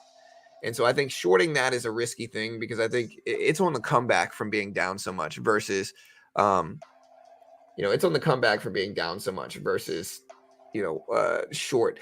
I think Netflix is incredibly strong, has a ton of users, recently changed their password guidelines so that made people purchase a lot more Netflix accounts. But in the end, I don't know, especially short term, which I would consider December short term. That's in a couple weeks, or that's in like a week from now.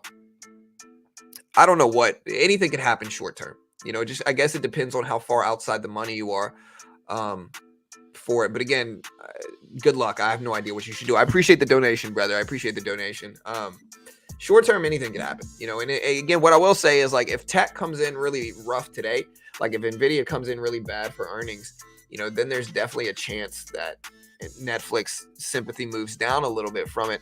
We just don't know how much that's going to be. And again, good luck. I'm in Netflix long. And so I've been in Netflix long.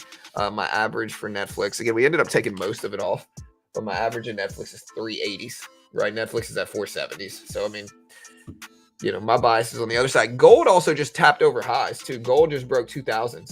So recent highs were broken on gold just now.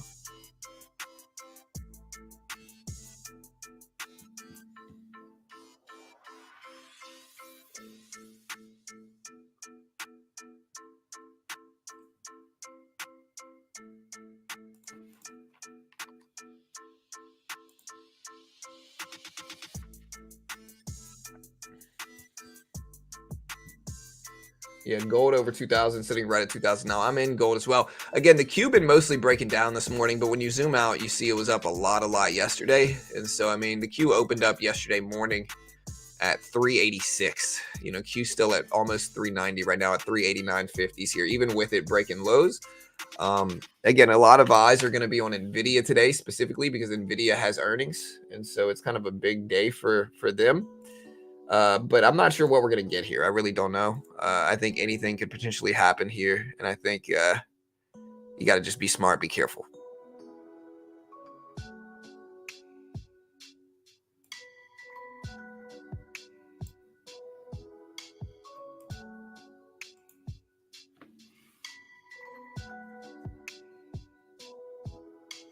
Nvidia earnings are in like 10 hours, so we're not going to do a timer now.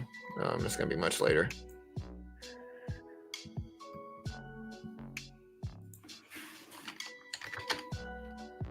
Yeah, I mean, bond yields are down a little bit, 4.4% for the 10-year.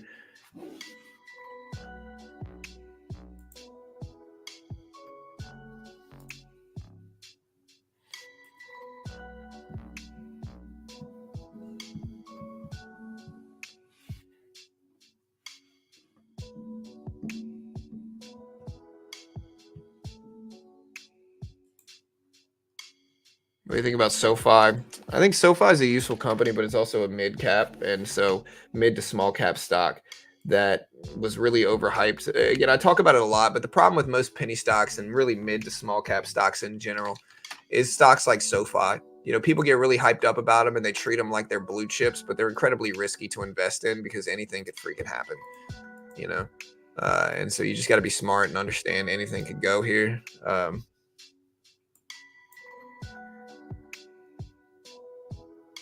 Market really just starting to break. A lot of weakness coming through on the S&P.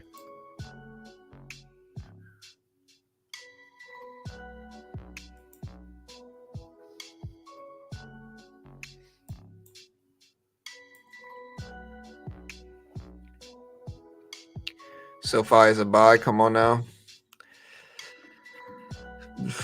I mean, again, nobody knows if it's a buy or not. It might be a buy. I don't freaking know. What I'm saying is that treating this like it's Amazon is a risky thing. Again, SoFi in February of 21 was at almost $30 a share. Now it's $6. So, I mean, again, you could argue that it's a buy, most of the people that are really pushing it are just bag holders, so they're people that have just been stuck on it for years, desperately hoping it comes back. And maybe it does. I don't know. Again, I really don't know. What I'm saying, like, I look at it in terms of risk, and I don't think investing in it is necessarily safe. I think there's obvious risks here with this. So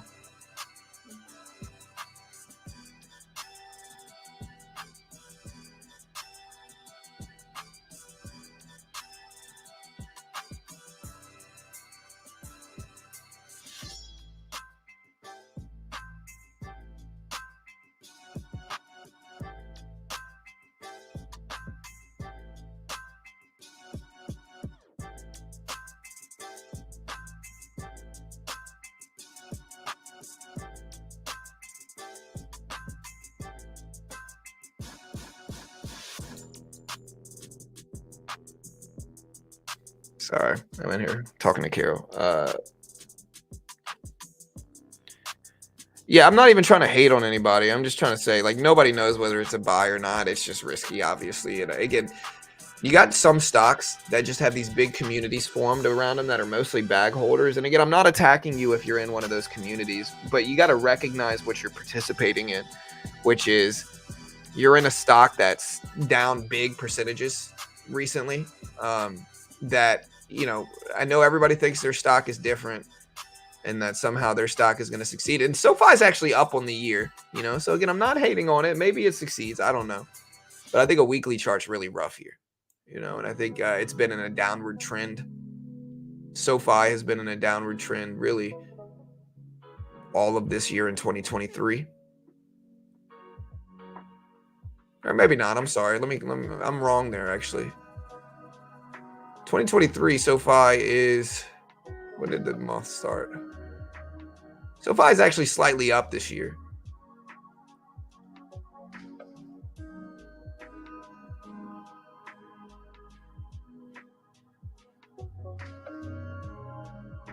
Yeah, so I mean, SoFi is actually slightly up this year. Market's still breaking lows, looking weak.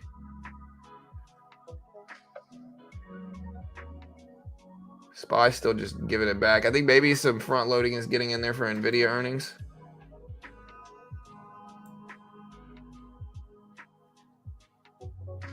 Ford.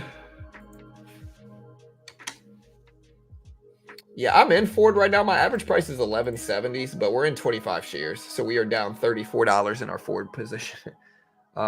And so, yeah, I don't know what Ford's going to do either, to be honest. I think Ford's fine long-term, but short-term. Ford, the problem is that it never really trends well, so it's not really in that growth stage anymore.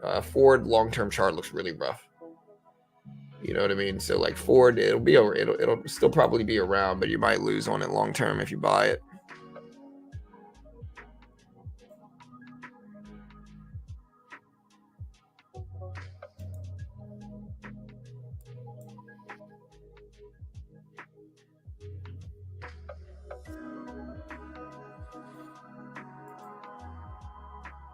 I've got 5. Hey, well, then you're doing all right.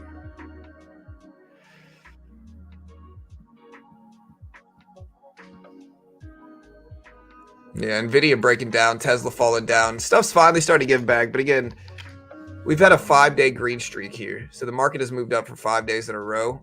It's not a shock if it starts to pull back a little bit. Again, SPY's been green for 5 days in a row. Not a shock if it dips.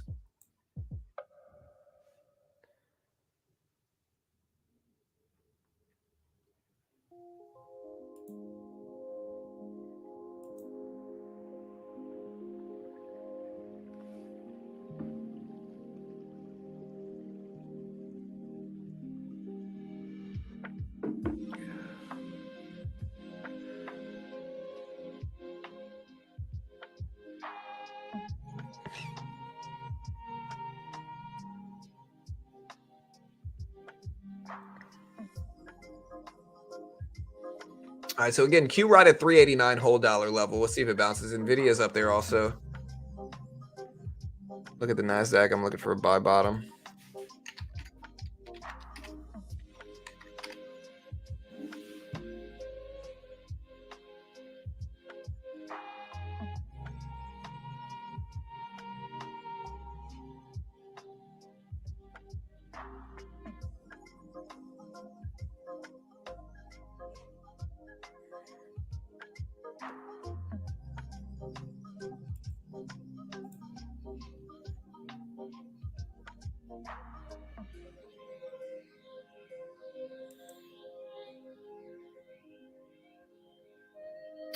right, guys. So again, we're starting to see some slight bounces up.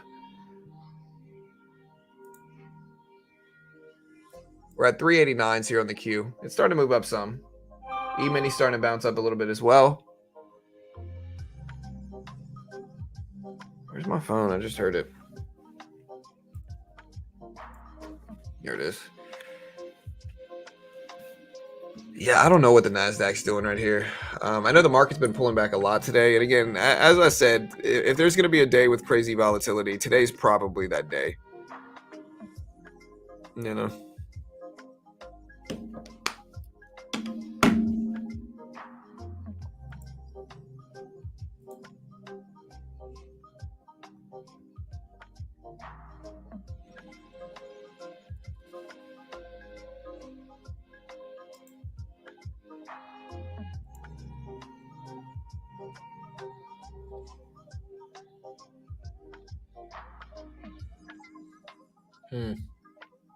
Interested to see if we retest 26 or 16K.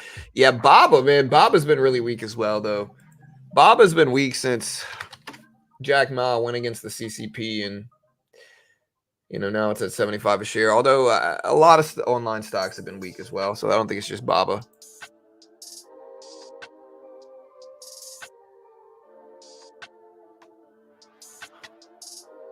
Yeah, Doom about to get banned in here, bro.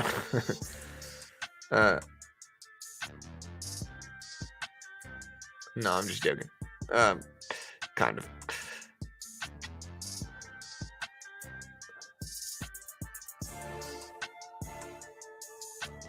I mean, I like betting against trends after a certain point because trends don't continue on forever. But it depends on the trend, and they certainly could continue for an extended period.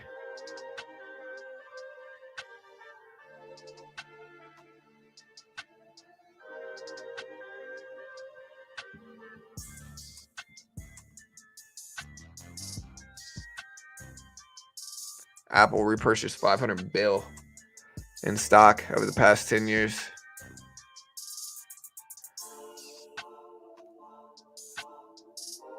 Again, we got the FOMC minutes report today. Big report.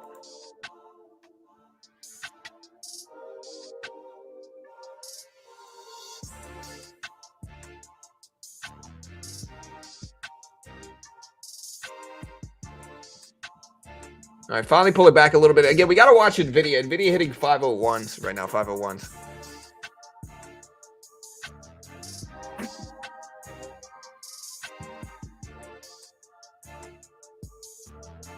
Yeah, for sure, Mike. Well, we've had 5 green days in a row. Prior to this, we had a 7-day green streak. And so the market has been very green. Yeah, so we're going to be streaming at around 2 p.m., yeah.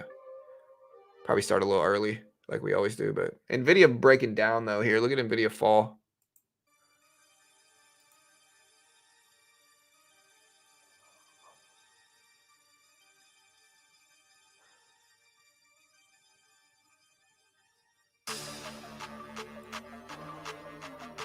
And again, if you haven't already checked out topstep funded program in futures, great way to learn how to day trade. We're going to start day trading a little bit early today. And so we just jumped in a couple long positions on the regular E-mini here. And if we start to flush down, we'll cut it. I don't think I want to add to this either.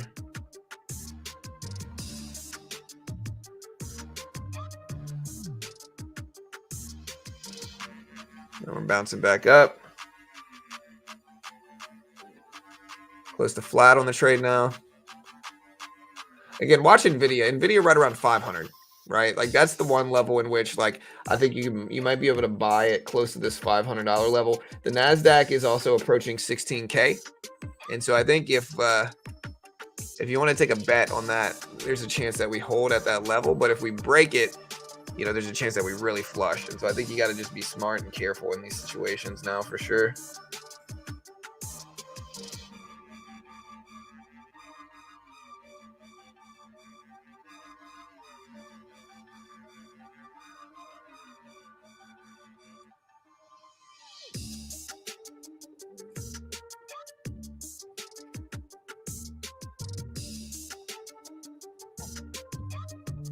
Now we're back to close to flat.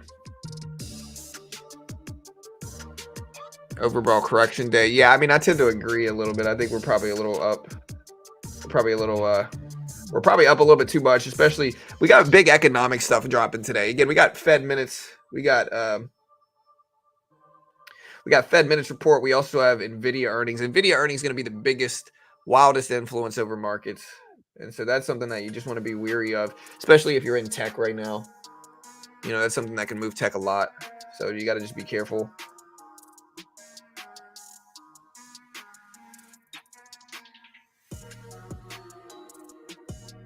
Where's my mouse, dude?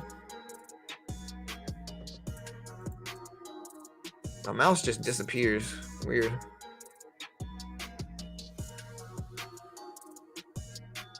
Yeah, we're probably gonna get ready to cut this.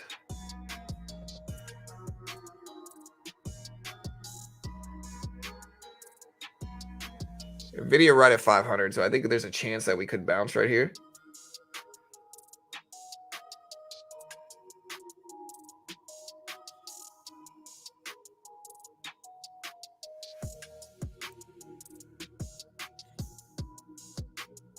All right, we're back up to break even on the trade. Let's see if NVIDIA bounces at 500 is the question.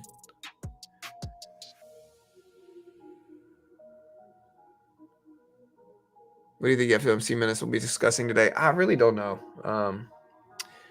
Rate hikes, almost certainly. They're going to talk about rate hikes in one way or another. So like rate hikes probably. Aside from that, I don't know. I'm getting ready to just cut this. It's hanging out too long down here.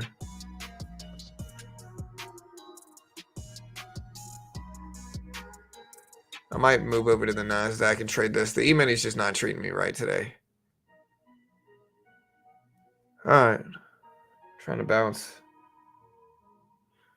Guessing Tesla creeps up.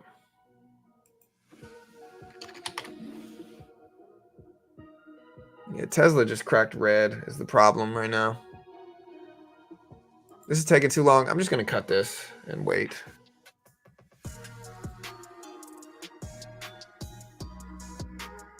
Again, Tesla just went red on the day. Looks like getting out was the right move there.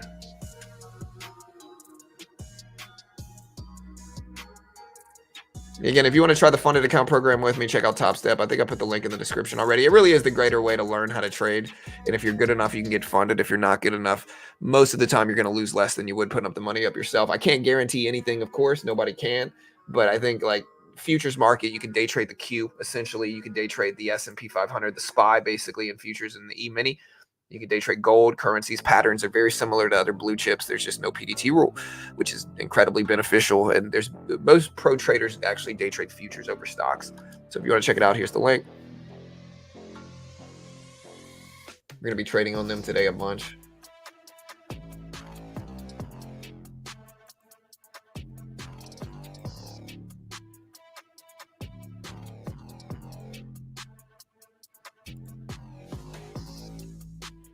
Oh, we're riding the NASDAQ up, locking in profit here. You see we're up about $100 on this one. Gonna go ahead and lock that in as well. We just scalped. Brought ourselves basically back to green on the day after a lot of red. And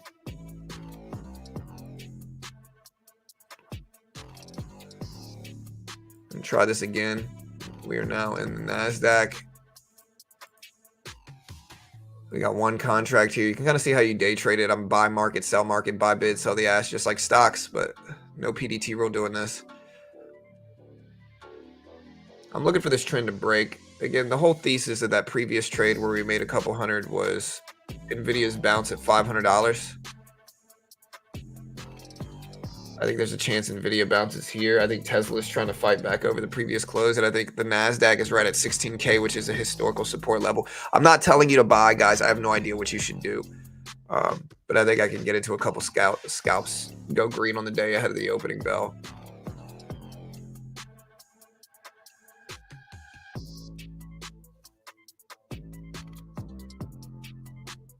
And if not, it's going to be small. I mean, topstep X is really nice, but you have to join a wait list.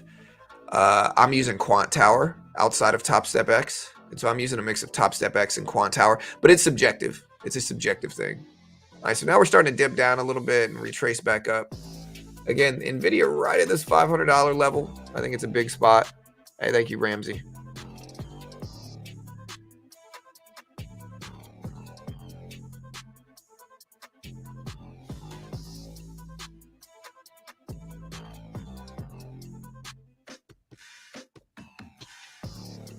All right, so we're kind of flat in this trade. I don't really want to add any more to it. I'd like to see if I can just get a pop up here, at least to right here. I'd like to see if we can get a move right here.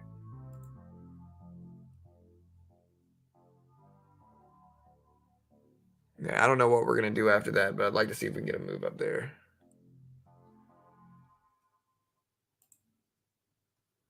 Hey, yeah, thanks for the dono, brother. Thanks so much, man.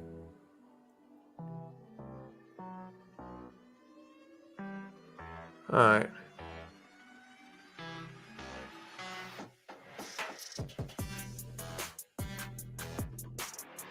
Nice little move. Trying to hold.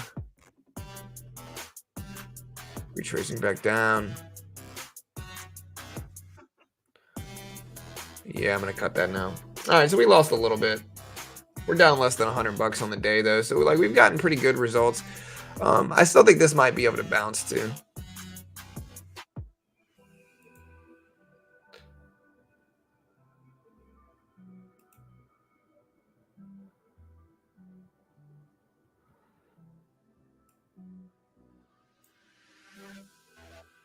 I don't know what I want to do with the rest of this.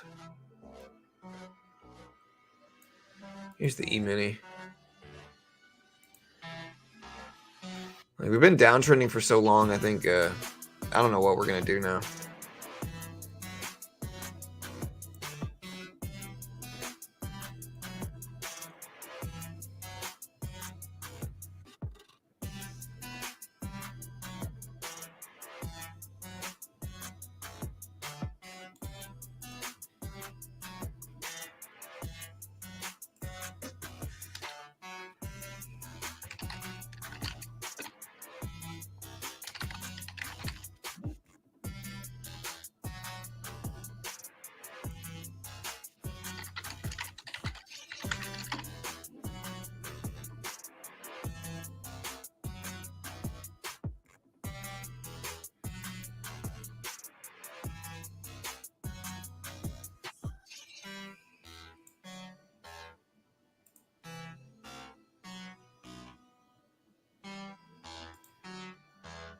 All right, team. Now we're back down to the lows. Looks like me getting out there was the right move.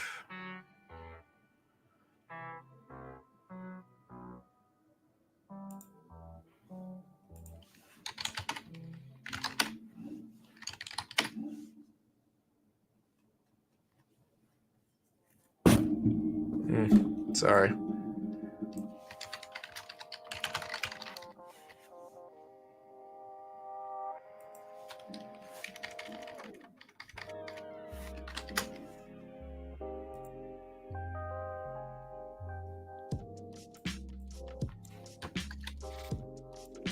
All right, guys.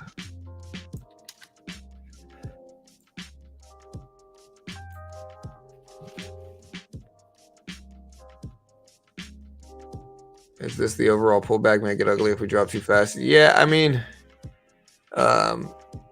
today is the day in which we could have big pullbacks.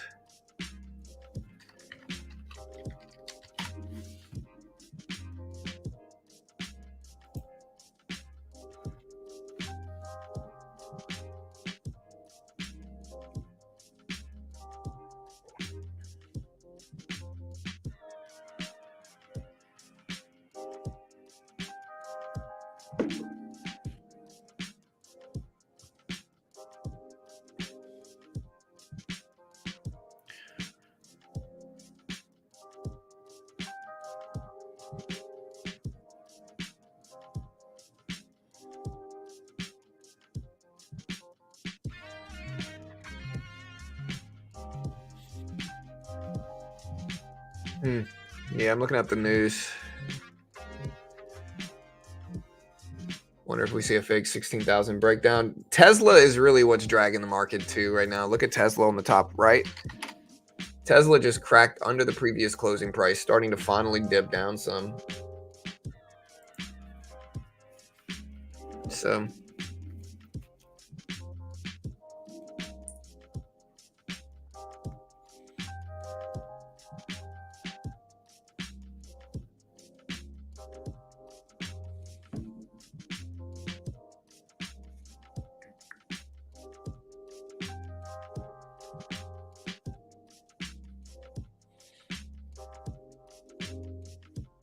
nice, we're at 16K.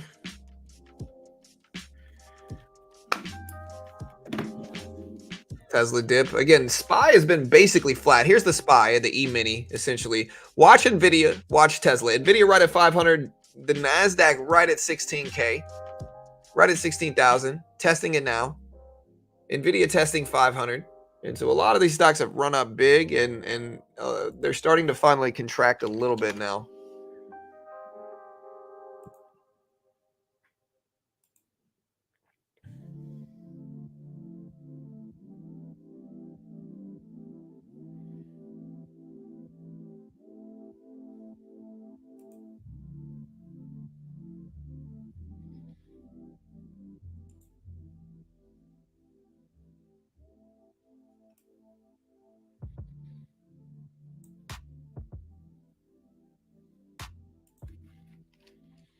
I'll put this one up. See what this one is. The E-mini.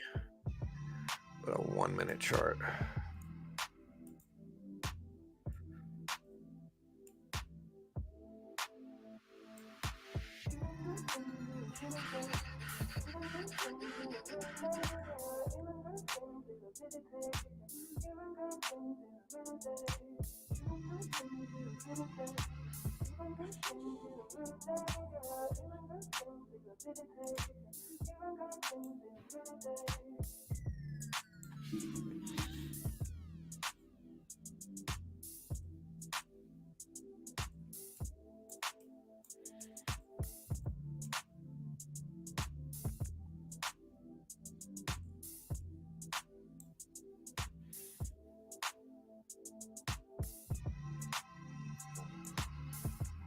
All right, so we're watching stuff too. Again, we're trying to scalp, but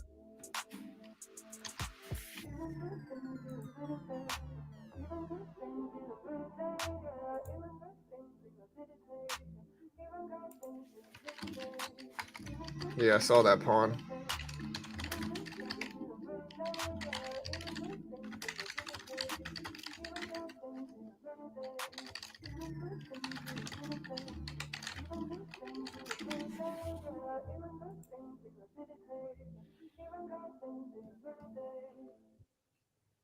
So yeah, we're gonna be live on the reports for NVIDIA and the Fed minutes report today.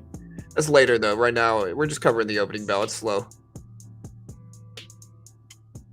NVIDIA doesn't have a 960 PE. I can look up NVIDIA's, or no, AMD. Yeah, AMD doesn't have a 960 PE. AMD, yeah, we might buy a little dip here.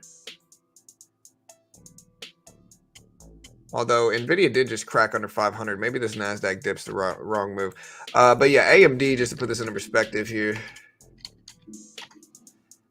If we look at the actual trades, if we look at the actual EPS, let me try to do this while we're in the trade. So yeah, AMD last quarter, they posted 70-cent profit. Previous quarter, they posted 58-cent profit. Previous quarter, they posted 60 cents. And then previous quarter, they posted 69 cents. It gives them a yearly PE ratio of 257. AMD currently is what price? 120.60s.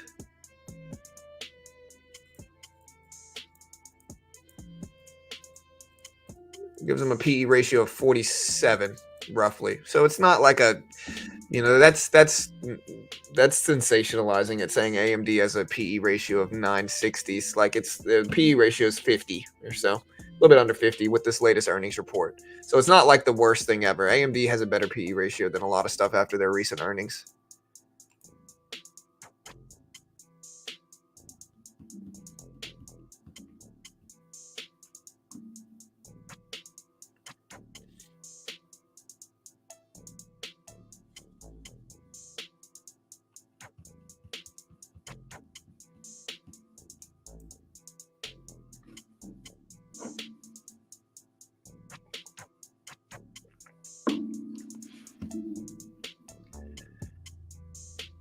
All right, we're back up a little bit on the NASDAQ here. Mostly flat heading into the open. We got 25 minutes. There's $30. Come on, keep pushing. 45. We'll go ahead and lock that in. We're basically flat on the day. Yeah, I mean, it doesn't matter what those show. It's not AMD or AMD PE is not 1,000, guys. That's just not. It's not what it is. Again, all you have to do is add the last 4 quarters of EPS to get the yearly EPS, and then divide that by the price, or take the price and divide it by that PE ratio, and that's the PE, or divided by that EPS, yearly EPS. Right? The PE ratio is the price of the stock divided by the yearly EPS. And so you take all 4 quarters up, you add them together, you divide them by that, and you get the PE ratio. You know, we just did it with AMD. Again, 2.7 or 2.57 yearly EPS for AMD. We added up the last 4 quarters of EPS. And then we took the price, which is 120.6 divided by 2.57. You got like 47. It's still high, but it's not like crazy high. You know, it's pretty reasonable, honestly, considering a lot of other stuff right now. You know.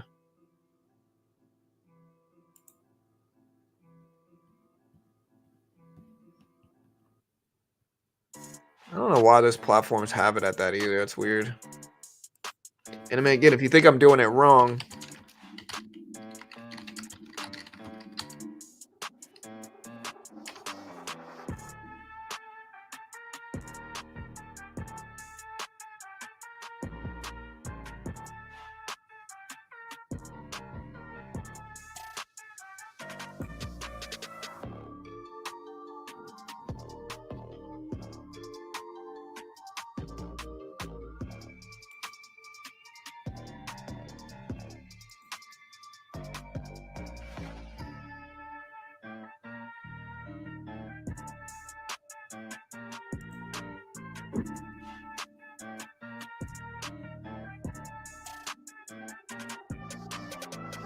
y'all are looking at the trailing 12-month EPS, which is a little bit different.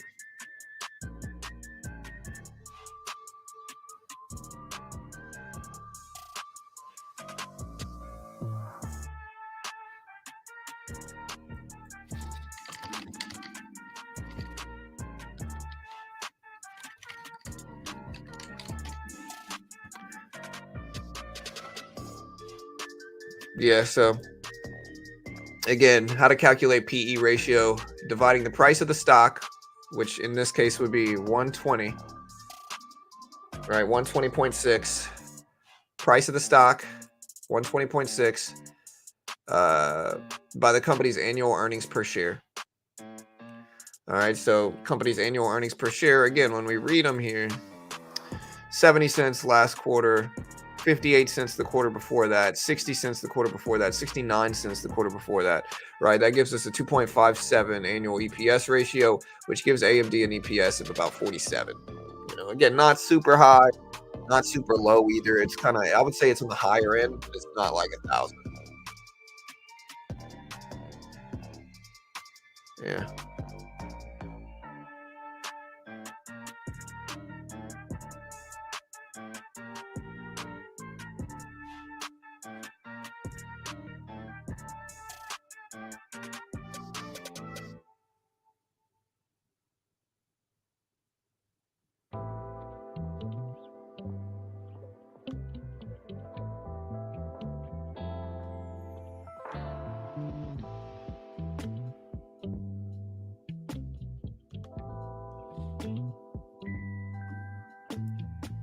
All right, big bounce back in the NASDAQ here. We'll see if we get some better results now.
Yeah, I mean, we can use this PE ratio calculator.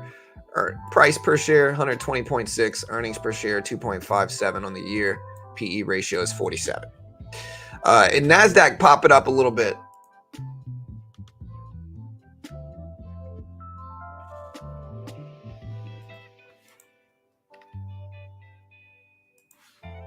Again, today we got a lot of stuff coming out, man. A lot of stuff. We got the Fed minutes report.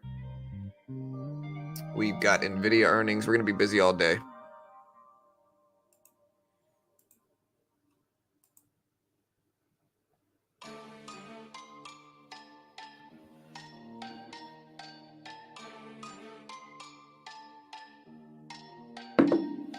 Alex Cohen saying someone out here is not saying something. None of this saga makes sense. We want the truth. Some not Jim Cramer said, what if the truth was the board is just completely incompetent? I think that's most plausible thing, that the board on OpenAI is just not the smartest group. You know, again, a lot of the time the board is so worried about profits that they can kind of ignore like future growth and outlooks and stuff like that. Like that can be what happens a lot of the time. So it depends. It really does. Hey, good luck, Marksman. NVIDIA earnings are coming out at the closing bell at 4 p.m. today, right around 4 p.m.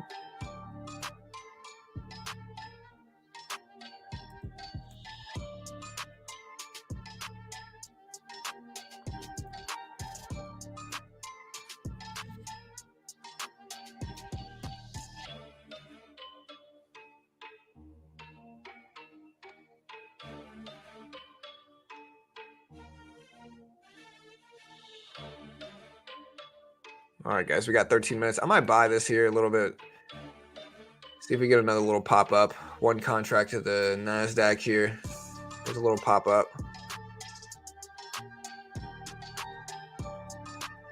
Just got to hold. You know, NVIDIA back over. All right, so we just locked that in. We are now technically green on the day, guys. We are now technically green on the day. Long road to green, but we're now green on the day. And that's nice heading into the opening bell after that last little trade.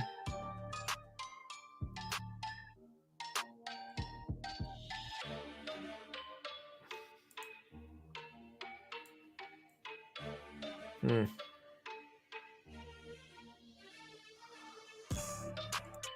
check the NASDAQ here on a short-term time frame.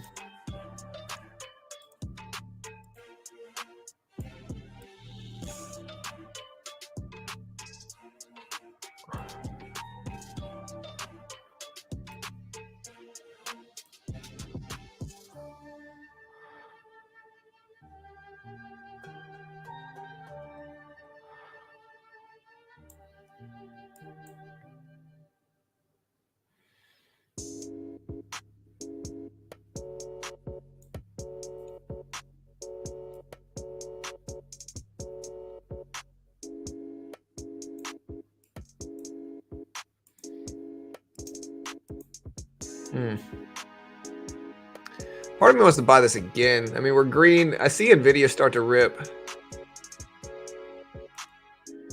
We'll take one piece here and try it. All right, we're quickly green here. All All right, we're just gonna go lock that in. So now we're starting to build up some cushion. We're up, you know, a little bit on the day now. Took a while to be green, but that's kind of how it goes sometimes.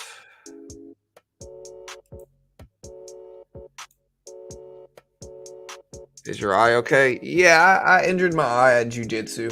I went on Saturday and like rolled with a black belt, and black belts are rough. Again, I usually black belts will be a little bit easier on white belts like me, but I think prior to that, I had armbarred a blue belt, and so I don't think he took it easy on me. I think he went full on, and most of the time you get black eyes in jiu-jitsu and something called crossface. So like, and as well as like random headbutts and stuff, accidental headbutts. But yeah, I mean, he was nice. Like, he wasn't mean. He was helping me and doing some stuff. I just ended up getting a black eye from it, which is pretty normal. Like, it happens. Hey, thank you, Marksman. I appreciate the donation, brother. But yeah, it's just from jiu-jitsu. You know, looking tough over here.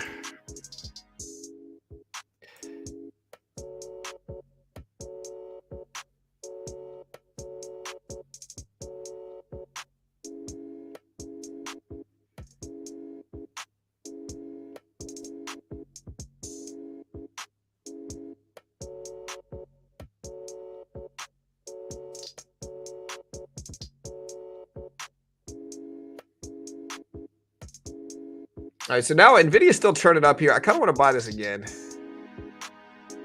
See if we pull back a little bit, I can buy that. I'm gonna buy this real quick, see if that moves up for me. We got a small cushion on the day now, and again, we're close to break even here heading into the open. That's about as much as I can ask for, really.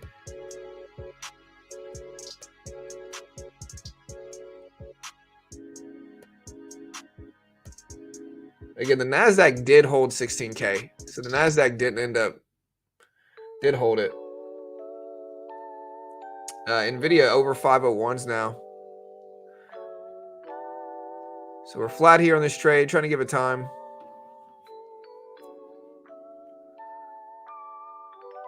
You know, honestly, man, if you guys remember my thesis here, I told you guys I thought I wanted it to come up and approach this level, and it did, man. Look at exactly where it went, dude. I should have stayed in my original longer-term trade plan. Remember, I said, hey, I wanted to come back up here and test this. Look at exactly where it went. It literally went right back up to that same level I talked about, so I should have just stayed. You know, I mean, it's all good, but like, all right, we just took another, you know, another small profit. Nice, building up some cushion on the day. Now we got a 1.5 to 1 win-loss ratio, so we're still green more than we're red today, and we're slightly green on the day now, but could be worse. Big drawdown on the day, so not really the best day for my trading, at least. I'm not sure about how you do it on Quant Tower. I don't know. Never tried that. Hey, what's up, Bruce? You know.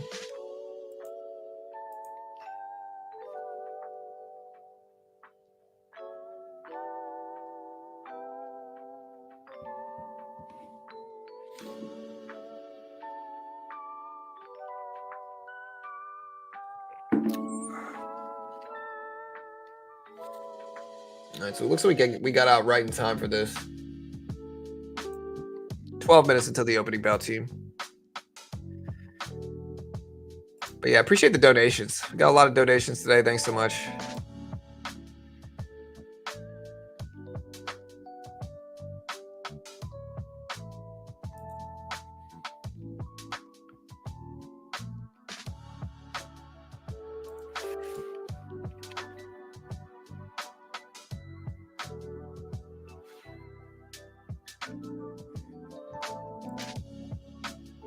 All right, so now NVIDIA dipping down a little bit. The problem, though, is Tesla. Look at Tesla fall. So Tesla coming down some.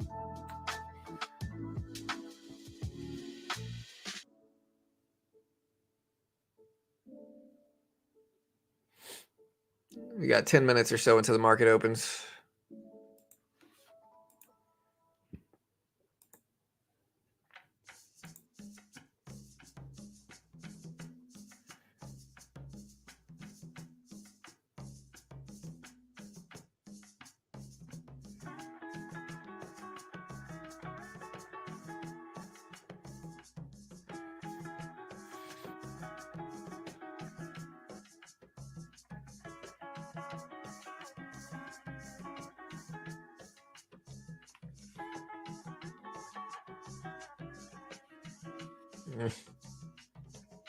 All right.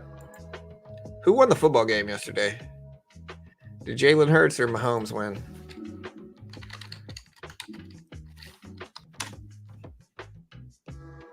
Good, man. I honestly screw the Kansas City Chiefs, bro. You know, like Mahomes, like, you know, let Jalen Hurts and the Eagles do their thing, you know. And I don't even like Philly, but like, I like Jalen Hurts. I want him to win, you know.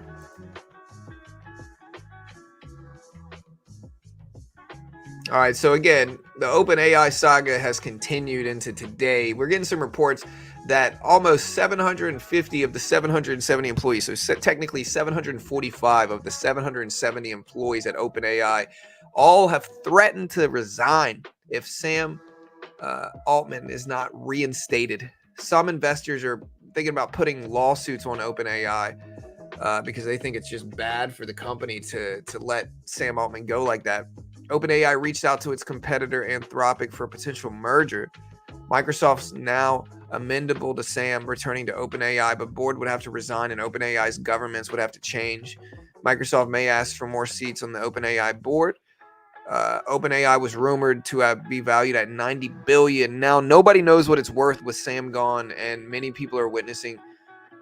Many people think this is the biggest value destruction of all time in a company. Again, what was the board thinking? Who is the board? Let's see.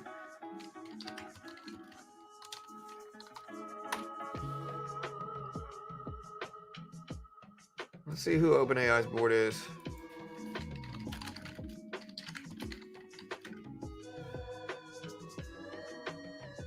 Okay, so Greg Brockman, who's the chairman and president, they fired him as well. Ilya Sutskever, who's the chief scientist, Sam Altman, Adam D'Angelo, Tasha McCauley, and Helen Toner. You know, they must have saw something with OpenAI they didn't like.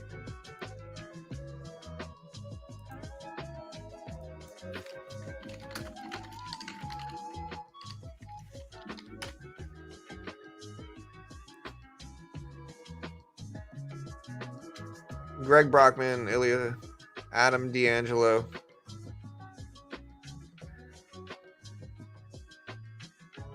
CEO of Quora, Tasha McCauley.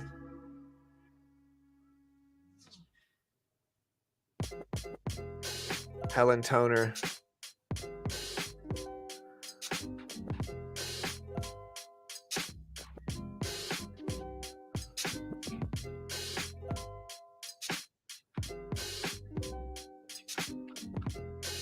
Yeah, I mean, some of these guys have got to be dumb. Like,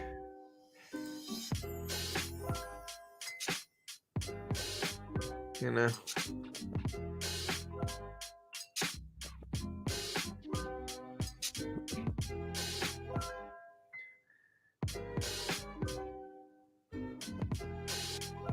All right, so again, Nvidia's still surging up here. 7 minutes into the market opens.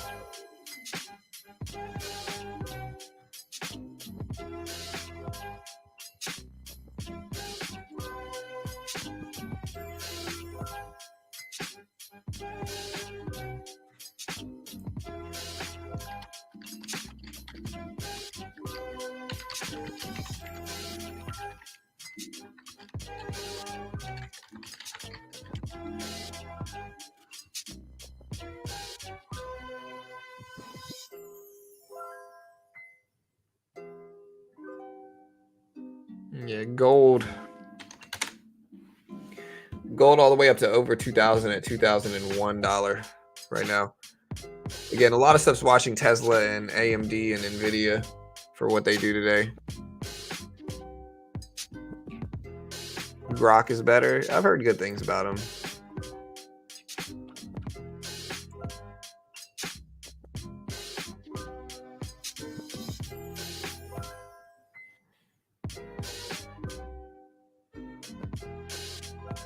Again, is the Bitcoin ETF going to get approved? I have no idea, man.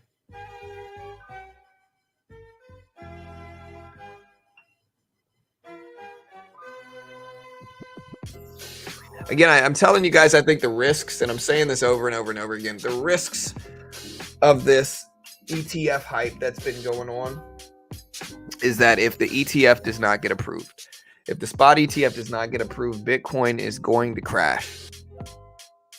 Remember me saying this. If the spot ETF does not get approved, Bitcoin is going to crash. There's been a lot of optimism regarding crypto, and I hope it happens. I really do. But if it doesn't, Bitcoin's going to crash. You know, and again, I hope that's wrong. I hope it doesn't happen. Gold's still surging up, looks great. But again, if it doesn't happen, gold's going to crash. People have to be understanding of that and ready for that, because that's really what's going to go down. Be careful, you know.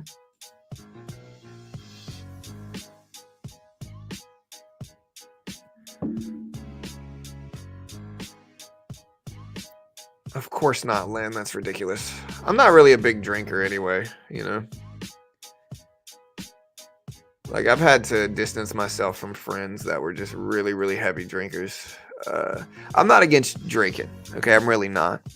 But if you drink every day to where you have to drink, and if you don't drink, like, you know, and like no matter where we go, you're drinking, like, I'm going to start distancing myself. Like, it's just too much. It's not really what I want as a friend. It's just too unstable. You know what I mean? Bad decision making, like just a lot of, you know. But so I've never been much of a drinker, you know, myself. But I'm not really judging you if you have a couple beers. Like, do whatever you want to do. But if it's a daily thing where you can't ever just chill and not do it, you know. Gold's still pushing up at 2004.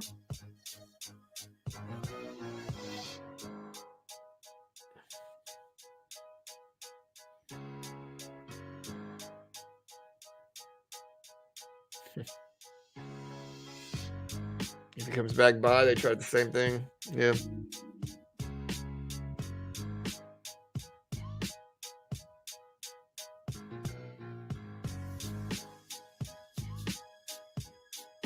Yeah, I'm not judging. Tiny, do your thing. Again, I'm not judging you if you drink. Drinking, it's okay. Like, I'm for freedom of choice. You know, like, do whatever you want to do as long as you're not hurting anybody else. It's all good. All right, team. We got 2 minutes here. 2 minutes. Again, Tesla bouncing up at that bottom here. I guess I'm bullish at the open because I see. I guess I'm bullish at the opening bell because I think things are down a lot heading into the open. I also think things are up a lot prior to the open as well. So I think either way, anything could happen.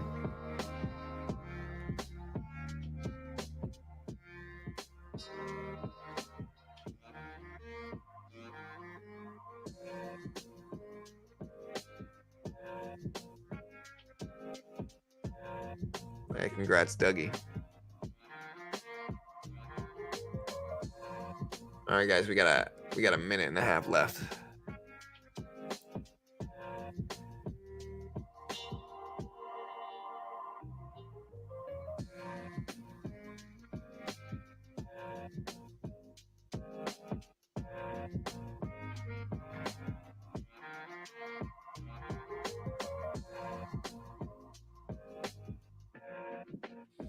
All right, less than a minute, guys. We got less than 1 minute. We got about 400 people here. Slap that like button. We're going to have over thousands here. We're going to have thousands here later on for the FOMC Minutes Report and NVIDIA. Again, my regular morning streams, like we get a couple hundred people here, and that's great. My evening streams will have thousands here. So make sure you hit that notification bell next to that subscribe button. Let us know you support us. We're also going to throw this thing in sub-only mode. So if you haven't already, hit the subscribe button, team. We do this live every day right here.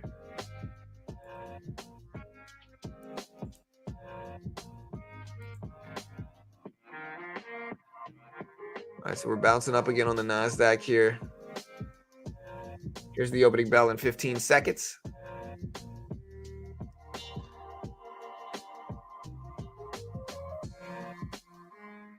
All right, here we go. 5 seconds. Getting some bullish action. Tesla moving up, NVIDIA moving up. There's the opening bell. The meeting is at 2 p.m. today, Ali. And then the NVIDIA conference is at, I think, let me see what time NVIDIA earnings are. NVIDIA earnings are at 5 p.m. Eastern time. All right, so we're starting to get some drops at the opening bell. Some drops. Looks weak to me. But NVIDIA trying to hold at 500. That might be good. I'm watching NVIDIA closely here. I might take a very rare short-term open trade if NVIDIA retraces back up. I'm going to buy this. Super risky. We already got a small cushion in the day, so we could take this little risky trade.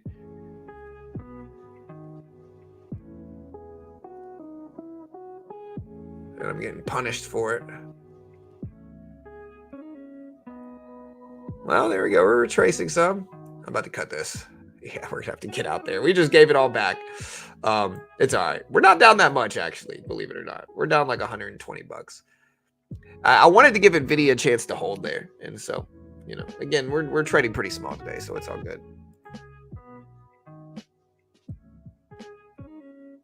Look, let's check out the E-mini. Here's the E-mini.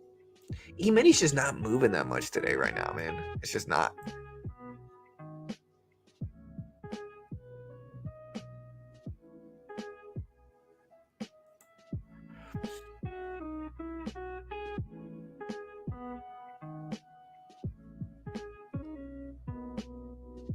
Yeah, the E-mini's just, or the E-mini, the NASDAQ's moving a lot, but the E-mini's kind of sloppy.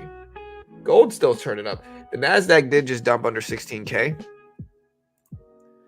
All right, we just scalped a little bit. We're back to green on the day. Kind of a choppy day for me, but that's all right. Sometimes that's what it takes. Big drawdown today, not the best look. But again, we are up a whopping $2.50 right now.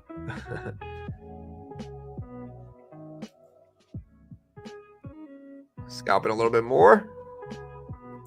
Just scalped another $100+ Now we are up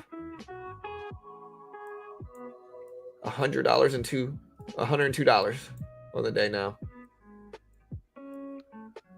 Things are starting to rise. NVIDIA back over 500. Tesla starting to push up.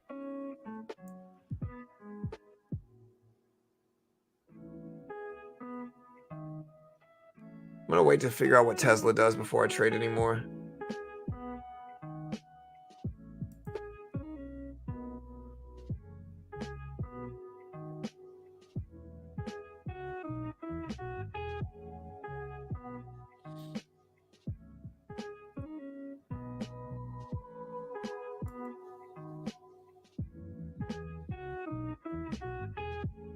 NVIDIA is making its bounce back.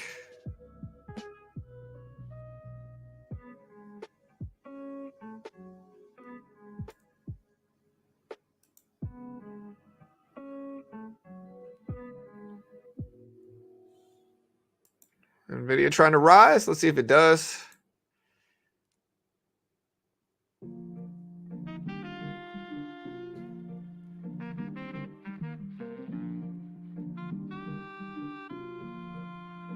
Flat action here. We'll see what we're getting.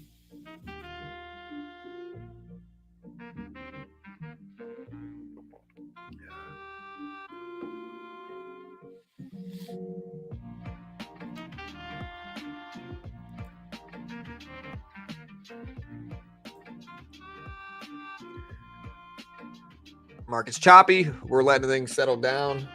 Gold's still pushing up. Tesla's rising up too, so Tesla's helping things for sure right now.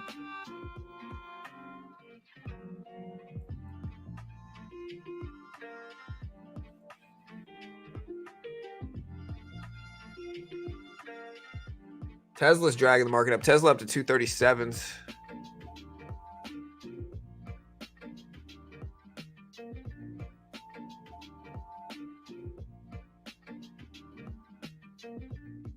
So let's see if that Tesla holds. Where's my mouse, bro? My mouse, like, I got a problem with this freaking mouse. I'm going to switch mouses. It keeps disappearing every freaking time. There we go. This mouse is going to be better.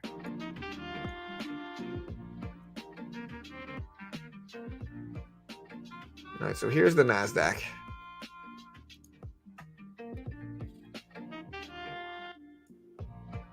Kind of looks like a cup and handle view. NVIDIA is still churning up. Tesla's still churning up. Let me see what my equities portfolio looks like. I'm down on my equities portfolio. What am I down on? Looks like I'm down a little bit in everything. I'm down in Home Depot, down in Honeywell,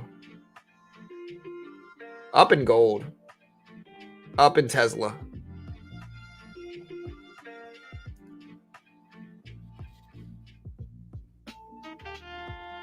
No, I trade futures on Topstep, which is a funded program in the futures. They give you a demo, test your skill. If you can hit the target on the demo without hitting the max loss, they fund you between 50 to 150K. I'm going to buy this dip on the NASDAQ here quickly. We might have to sell fast.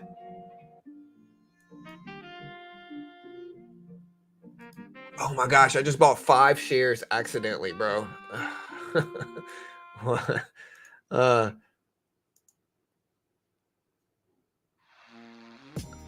just accidentally bought 5 shares. It ended up working out though. I made $350 accidentally there.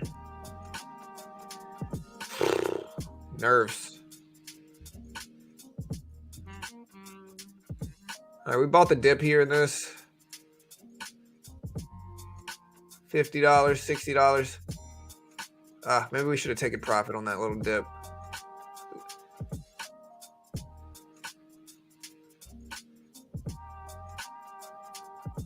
$20 flat on this one. I don't like this because I think this could retrace. It just depends on what Tesla does. Yeah, there's the retracement. I should have listened to my own intuition. I could add to it and get a little bit better chance, but I think I'm just going to cut this one pretty quickly. Like I said, we got luckily made. I'm going to get out there. We luckily made $300. We're still up a couple hundred on that one, so.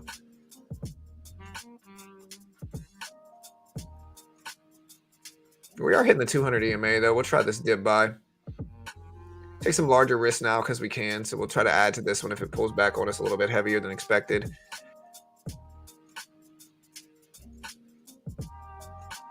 Market could be apprehensive today ahead of this too, so like there's also a chance that we get chop because of the big stuff going on. All right, we just took half off. Grinding this up some more. Made another 120. So that's cool. That worked well, buying that 200 EMA NVIDIA dip.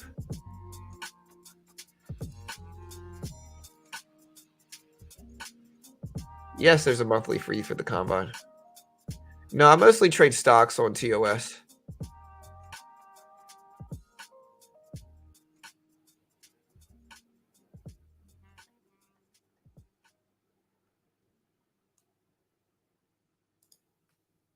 All right, so we're buying this dip again. Mostly betting on like NVIDIA strength and then Tesla testing the high again. We're going to start to take larger and larger risks with it. And so prepare for that, team, because that's something we're going to have to do.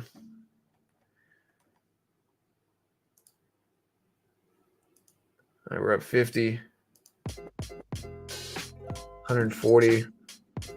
Unlock that in. All right, well, nice little string of trades here.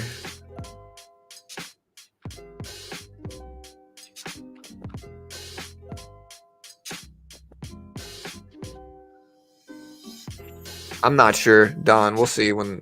I'm sure they're going to let me know later on if there is.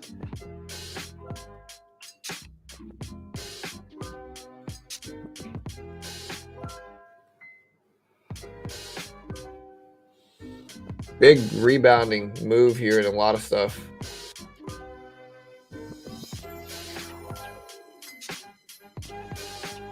Also, guys, one of my other sponsors is a company called Chart Prime, Trading View Indicator Service. The crazy thing is, like, people act like I don't use them, but like look, right? Really, what I've been using the most lately is 1-minute scalping indicators.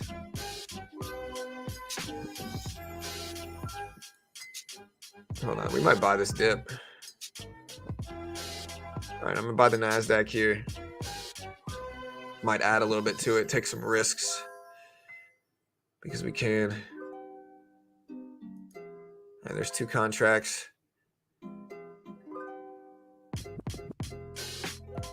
Beautiful upward move. All right, just took half off there. Up another 100 on the rest. Lock that in. All right, just kind of growing.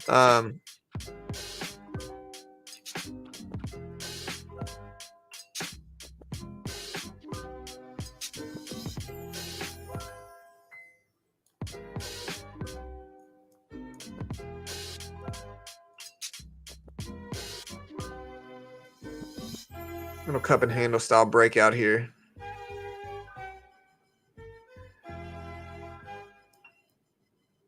Yeah, I mean, people act like I don't use Chart Prime, but like, look, let me show you my favorite one lately. This is a 1 minute. So this is more of like a day trading one that I've been using a lot. And again, let's back test it really quick. I'm going to preface this with like, number one, I can't guarantee you're going to make money. Nobody can. They are a sponsor of mine. I'm definitely biased, but like we can show you the back testing on it real quick. Like, look, here's the buy signal, bounce. Sell signal, drop.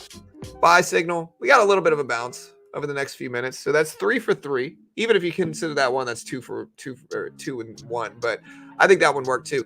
Strong sell signal definitely worked. That's 4 and 0. Buy signal here, you could say this one didn't work. That's 4 and 1. Strong signal worked here. That's 6 and 1. Or no, that's 5 and 1.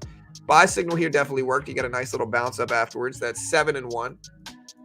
Sell signal here worked. That's 8 and 1. I think it's 8 and 1. I might be 7 and 1. Buy signal here definitely worked. That's 9 and 1. Sell signal here definitely worked. That's 10 and 1. Strong buy signal here definitely that might have been arguably worked. We'll call that 7 and 2. Sell signal here worked. That's 7 and 3. Buy signal here worked. That's 8 and 3. Buy signal here worked. That's 9 and 3. Sell signal worked. That didn't work. So that's 9 and 4. Buy signal worked. That's 10 and 4. Sell signal work, that's 11 and 4. Buy signal work, that's 12 and 4. Sell signal work, that's 13 and 4. Buy signal here worked.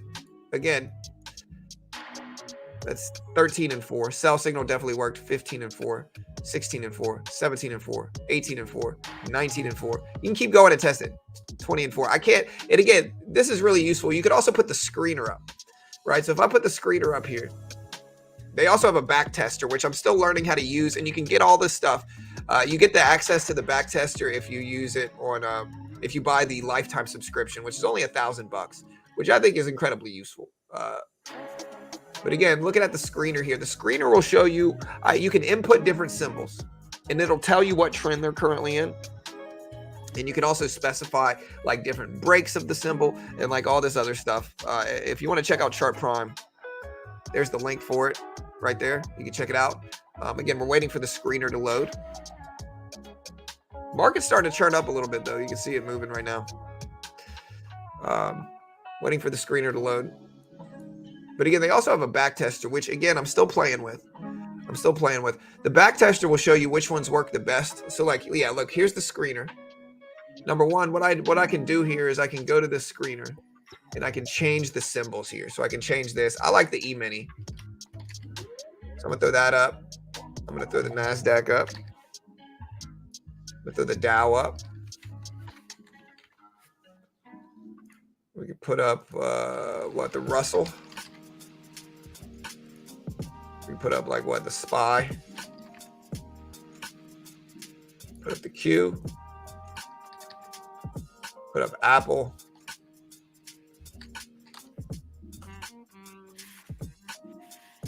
Put up Tesla. Yeah, put up whatever you want to do up, and then we're just gonna get rid of the rest of these. So then we're not taking up too much space, right? And then when we do that, it's gonna show us what trends those are currently in, as well as how many confirmations and take profits we've had in those trends. You know, again, this company called Chart Prime. You can get the monthly one. It's like $50 or $60 a month if you use my link. And I'll put the link up right here. If you buy the lifetime subscription, that's where you get access to the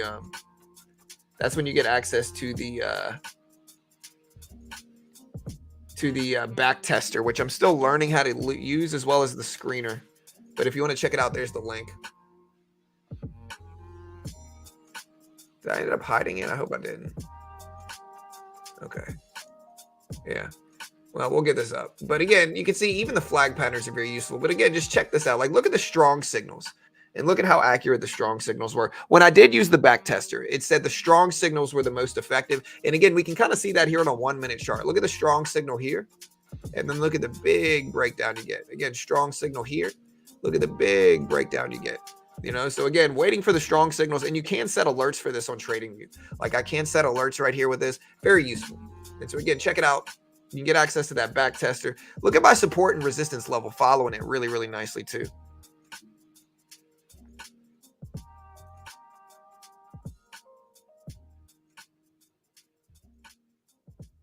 I don't know what we're going to get. NVIDIA right at the 200 EMA, right at the VWAP level. I want to buy this. It's not Tesla breaking down. It's got to be something else. But gold's ripping up. Apple's falling down. Microsoft's still moving up.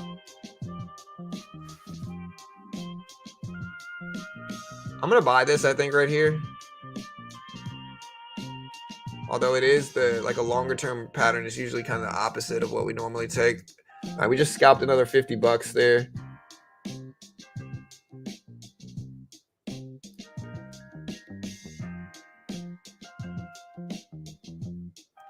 So on TradingView, you need real-time alerts. So you might have to pay, like, I think for me, it's like $7 a month for real-time alerts on TradingView.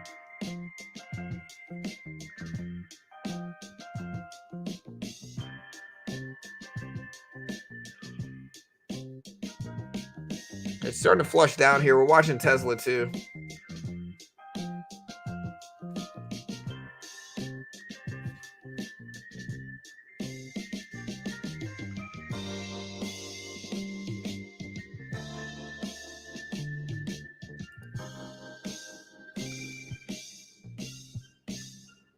Yeah, I'm holding Tesla right now.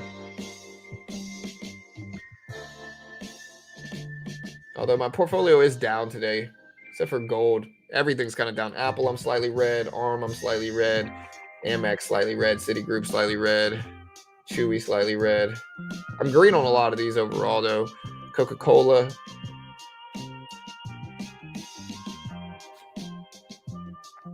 All right, I'm going to start shorting the NASDAQ here, mostly because I see NVIDIA start to fall. So we're going to move to short because we can. And we can take larger risks now. 2 contracts. Look at the look at NVIDIA start to fall here. All right, we're going to take half of that off, lock in profit there. Look at the big breakdown. We're going to cut that too. So there we go. Again, we've been very accurate over the last couple minutes. We're watching NVIDIA and we're using that to influence our trades is what we're doing. I'm going to probably just go ahead and cut it down here, guys. We have existing home sales later on, but really what we have is the FOMC minutes report today. We got the FOMC minutes report. We got NVIDIA earnings this evening, and those are really big releases. And so we'll see what happens then. Again, y'all hit that subscribe button, hit the notification bell. Check out the link in the description if you want to help out our sponsors. We will be back again. Be ready, guys. In less than a few hours, in a couple hours, really, we're going to start streaming the FOMC minutes report. Immediately after that, we're going to start streaming NVIDIA earnings. It's going to be a very, very, very, very busy day today. A lot of economic influences. Sometimes the market's choppy in anticipation. The market's up a lot over the last few days. And so just be smart, be careful, take it slow, trade small, and good luck, guys. We'll see you guys in a little bit.